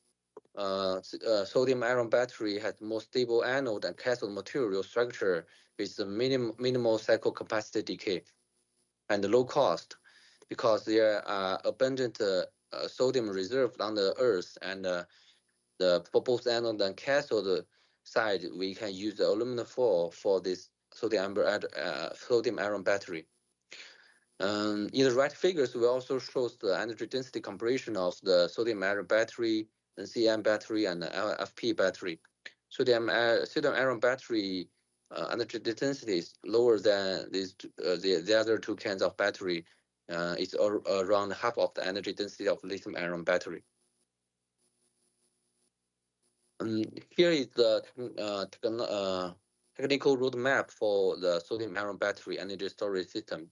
BYD started the study of sodium-ion battery in ESS in 2018, and here we have the 194 ampere-hour blade sodium-ion battery has mass production, and the blade battery has installed in the 2.32 megawatt-hour sodium-ion BESS system, and it can be commercialized for mass production. And we also have a 20 megawatt-hour sodium-ion battery MC Cube system has been put into a trial operation in the BYD Nanning Qinshu Industrial Park. So the sodium-ion battery energy storage system is more suitable for the following application scenarios: for low temperature, for next is frequency regulation, long cycle life, and ultra safe requirement. So next we are going to introduce the BYD product and the typical solutions. BYD MC Cube T ESS has more than 300 system patents, more than 700 long blade battery patents in the energy storage benchmark. But products will further enhance the energy density and the space utilization. And here we show that 30 megawatt, 120 megawatt hour typical system configuration, and 100 megawatt, 240 megawatt typical system configuration.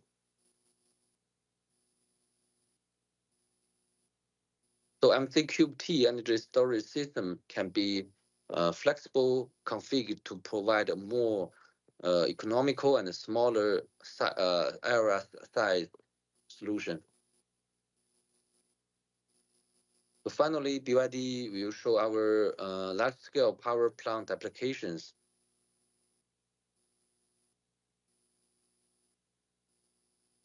The first one is the Saudi Arabia 12.5 gigawatt-hour and 2.6 gigawatt-hour. It has the following application chapters.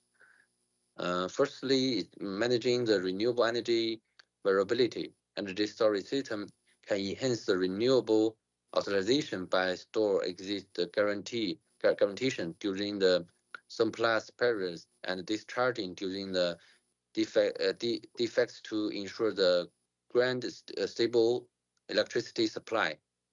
And secondly, is eliminates the pressure of peak electricity demand. It will release electricity during the peak periods to reduce ground load and prevent power outage. Studies enhance the ground resilience to the force. The energy storage system feature black start capability and enabling the immediate activation during the ground failures to provide the power supply for other electrical equipment, rapidly restoring the ground operations and preventing the prolonged outage. And the third one is the enhance the stability of transmission ground. It will enhance the stability of 380 kilowatt transmission backbone ground and optimize the network topology, enable ground region power dispatching and balance supply demand dynamics.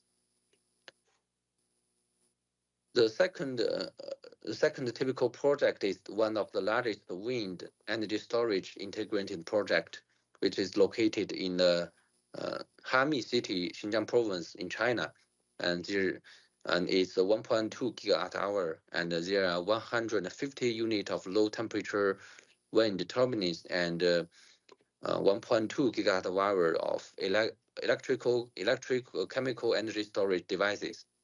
It can saving 900,000 tons of standard coal and reducing 2.8 million tons of carbon dioxide every year, and reducing the wind power curtailment rate by 10%. The last one typical project is Nova Power Bank, California, the U.S. project, and the 680 megawatt upon completion power 680,000 homes for up to 4 hours, and storming exists energy from solar and release when demand is highest. It provides the critical ground reliability and supports the statewide demand periods. Thank you. Thanks. That's all the presentation from the BYD.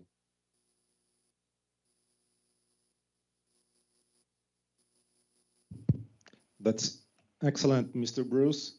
Thank you for this comprehensive presentation about all the new technologies of batteries by BYD.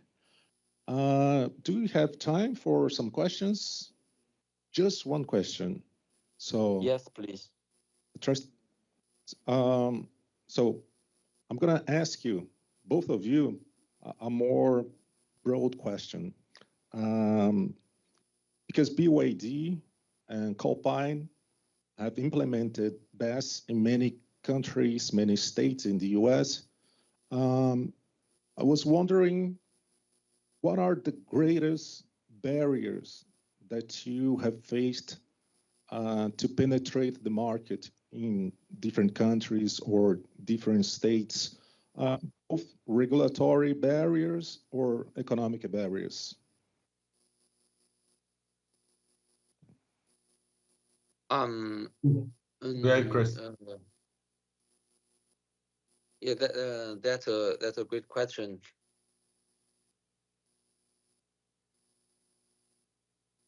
I think for the different state and for different country, because for our products research or product study, we need to make product that can suitable for different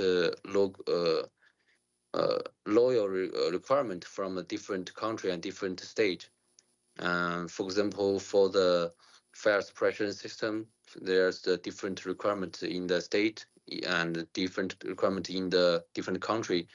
BYD can adopt a multiply fire suppression system to suitable for the different countries. So I think this is most the challenge of for our new product innovation, and also and also for the I think for the highlight of the BYD's product is one of the highlights point is the safety, and because based on our blade battery, BYD product has ultra safety energy storage system. And also because of the BYD mass production capability, BYD set to multiply battery factory in the worldwide, and which can cause us can provide the very low price and mass production batteries, and we can keep a very good management of our product cost. So that's another point that we are good at. Great, thank you. Mr. Ahmad, can you share your thoughts about the question?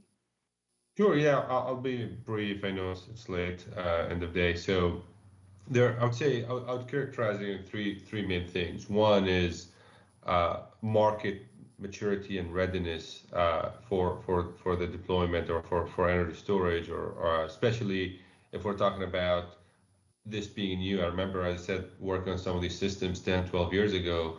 It used to be very difficult to convince grid operators and utilities about these technologies because they're just not used to it. And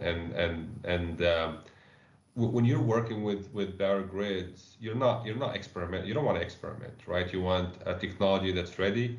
You want a technology that's going to add value, and you're always worried about reliability, which I strongly believe that was valid concerns 10 years ago, where the technology was still in the beginnings. But I believe now this is a much easier proposal and sell globally, because the industry and the technology has matured to a level, and also the cost has declined to levels that justifies these systems.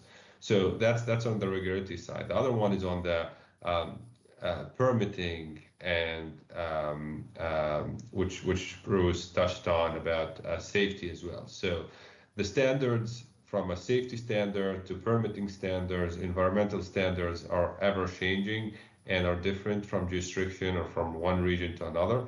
So making sure that you're, as a developer, you're looking at your specific region, understanding the local requirements, collaborating with the local residents and communities, because those are people who are going to be using and affected by those systems, and make sure you educate, if that's government officials, if that's local communities, if that's fire departments or environmental agencies. Make sure that you talk openly, where energy storage has a lot of values, but also with any different technology, it has risks associated with it. There's no perfect energy solution, right? So there's always risk associated with anything we do in the energy sector. So being very open, very transparent, and educate these communities, especially that it's new to them, it's very important. And the third one, like we talked about, is monetization. At the end of the day, you want to deploy systems that add efficiencies and generate revenues, and you can see value by deploying capital into those technologies. So having a strong business plan, having a good understanding of the different revenue streams, and also having a good understanding of the operating restrictions around these batteries, to set the right expectations to your investors and your stakeholders and shareholders is very important. So looking at those three aspects of these systems, I think that's where every new region or every new country that we look at, they get challenged with these. As soon as, let's call it, a few projects get over these initial hurdles, you see the floodgates open for energy storage. And then we went from, like in North America, we went from projects are in the 1 to 10 megawatt scale to projects are in the gigawatt hour scales right now, very quickly. So clearly, there are some kind of learning curve to go through on different aspects. Yeah, thank you. Great answer, Mr. Ahmad. Thank you so much. Yeah, I think we are in a position that we, here in Brazil, we are designing some regulations and some policies for implementation of storage systems. which include Bess, and it's good to look to other examples in the world. And also, we had some presentations here from China. We have some examples from California.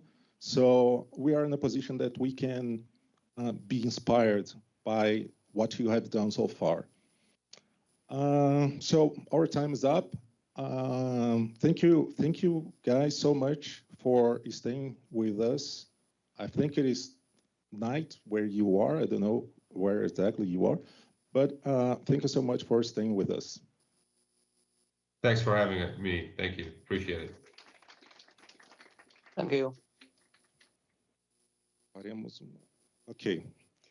Muito obrigada pelo debate dessa sessão. E agora convido ao palco para suas considerações finais a Superintendente Adjunta de Fiscalização Técnica dos Serviços de Energia Elétrica, Ana Cláudia Cirino dos Santos, acompanhada do Superintendente Adjunto dos Serviços de Geração e do Mercado de Energia Elétrica da ANEEL, Felipe Calabria.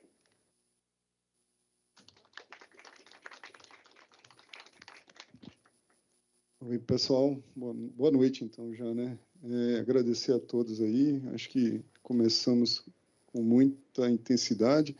2 diretores aqui conversando e apresentando sua visão de mundo aqui sobre o tema. E aqui cabe muito pouco, depois de um dia muito cheio, com muitos especialistas aqui. É um prazer grande estar com vocês. Existe uma expressão em inglês, já que muito foi falado em inglês, né? Last but not least. Eu acho que sobrou o last e o list aqui para... Não, mas brincadeiras à parte, a gente vai dar continuidade à instrução, né? Lá na ANEEL, vamos seguir aqui. Tem uma consulta pública, então, para ser finalizada. Quer dizer, a consulta já finalizou, então tem que dar continuidade na análise das contribuições. A nossa meta é fazer isso ainda nesse semestre. Estamos a todo vapor lá, com discussão com várias áreas, vários especialistas internamente. Tudo isso aqui é muito importante para a gente, porque a gente coleta muitos subsídios para análise, inclusive discutindo alguns aspectos também legais, e avançando. Nessa etapa, então, a gente foca nos quesitos aí, tanto da bateria, né, como nas usinas hidrelétricas reversíveis, no que diz respeito principalmente a quesitos de outorga, de conexão. Então, tem aqui o CUST, MUST, TUST, e vai adiante também em outras temáticas. Aí, Ana, eu passo para você aí para dar continuidade.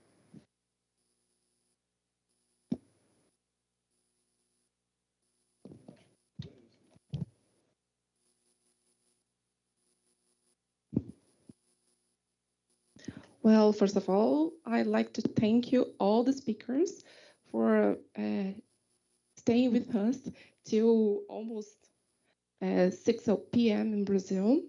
It was a challenge to organize this seminar in such short time, and your availability to be here was the point to have it like a success. So I'd like to thank you on behalf of ANEEL, and especially on my own behalf, because you all are responding in a very short time to me. And I think it's very important for us to have you sharing with us your point of views and thoughts about those topics, because we are now doing, like Calabria said, our work inside ANEEL to have a better regulation, to have storage systems in Brazil. E em português, assim, eu gostaria muito de agradecer a presença de todos e a participação também do público online. Eu acho que o desafio foi fazer um seminário técnico de um dia inteiro, com conteúdo bastante profundo. Como disse o Francisco da EPE, para a gente que é engenheiro é muito interessante ver esse tipo de conteúdo, porque traz muitas reflexões sobre o que pode ser adotado no Brasil.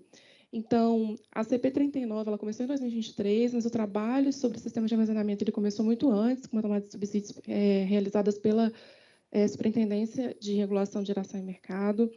É um trabalho que vai ser continuado, a gente tem ainda mais pelo menos 2 fases programadas no roadmap. Temos muitas coisas ainda para debater, porque é um tema muito transversal, que atinge muitas áreas da agência.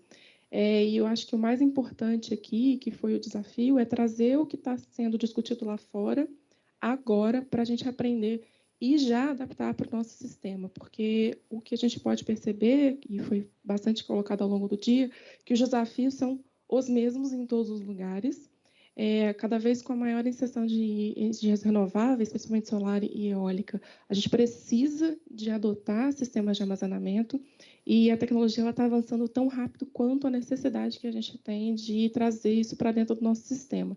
Então, eu espero ter sido muito proveitoso, apesar de longo, e a ideia da ANEEL é sempre trazer esse tipo de conteúdo, especialmente para os nossos técnicos, né? Então, a ideia realmente foi fazer um evento menor presencial para que pudesse privilegiar esse contato dos técnicos da agência com todos os especialistas, e a gente deve, em breve, publicar, eu acho que no nosso site do YouTube, as informações, e estamos aí à disposição na agência para continuar esse diálogo. Gente, muito obrigada.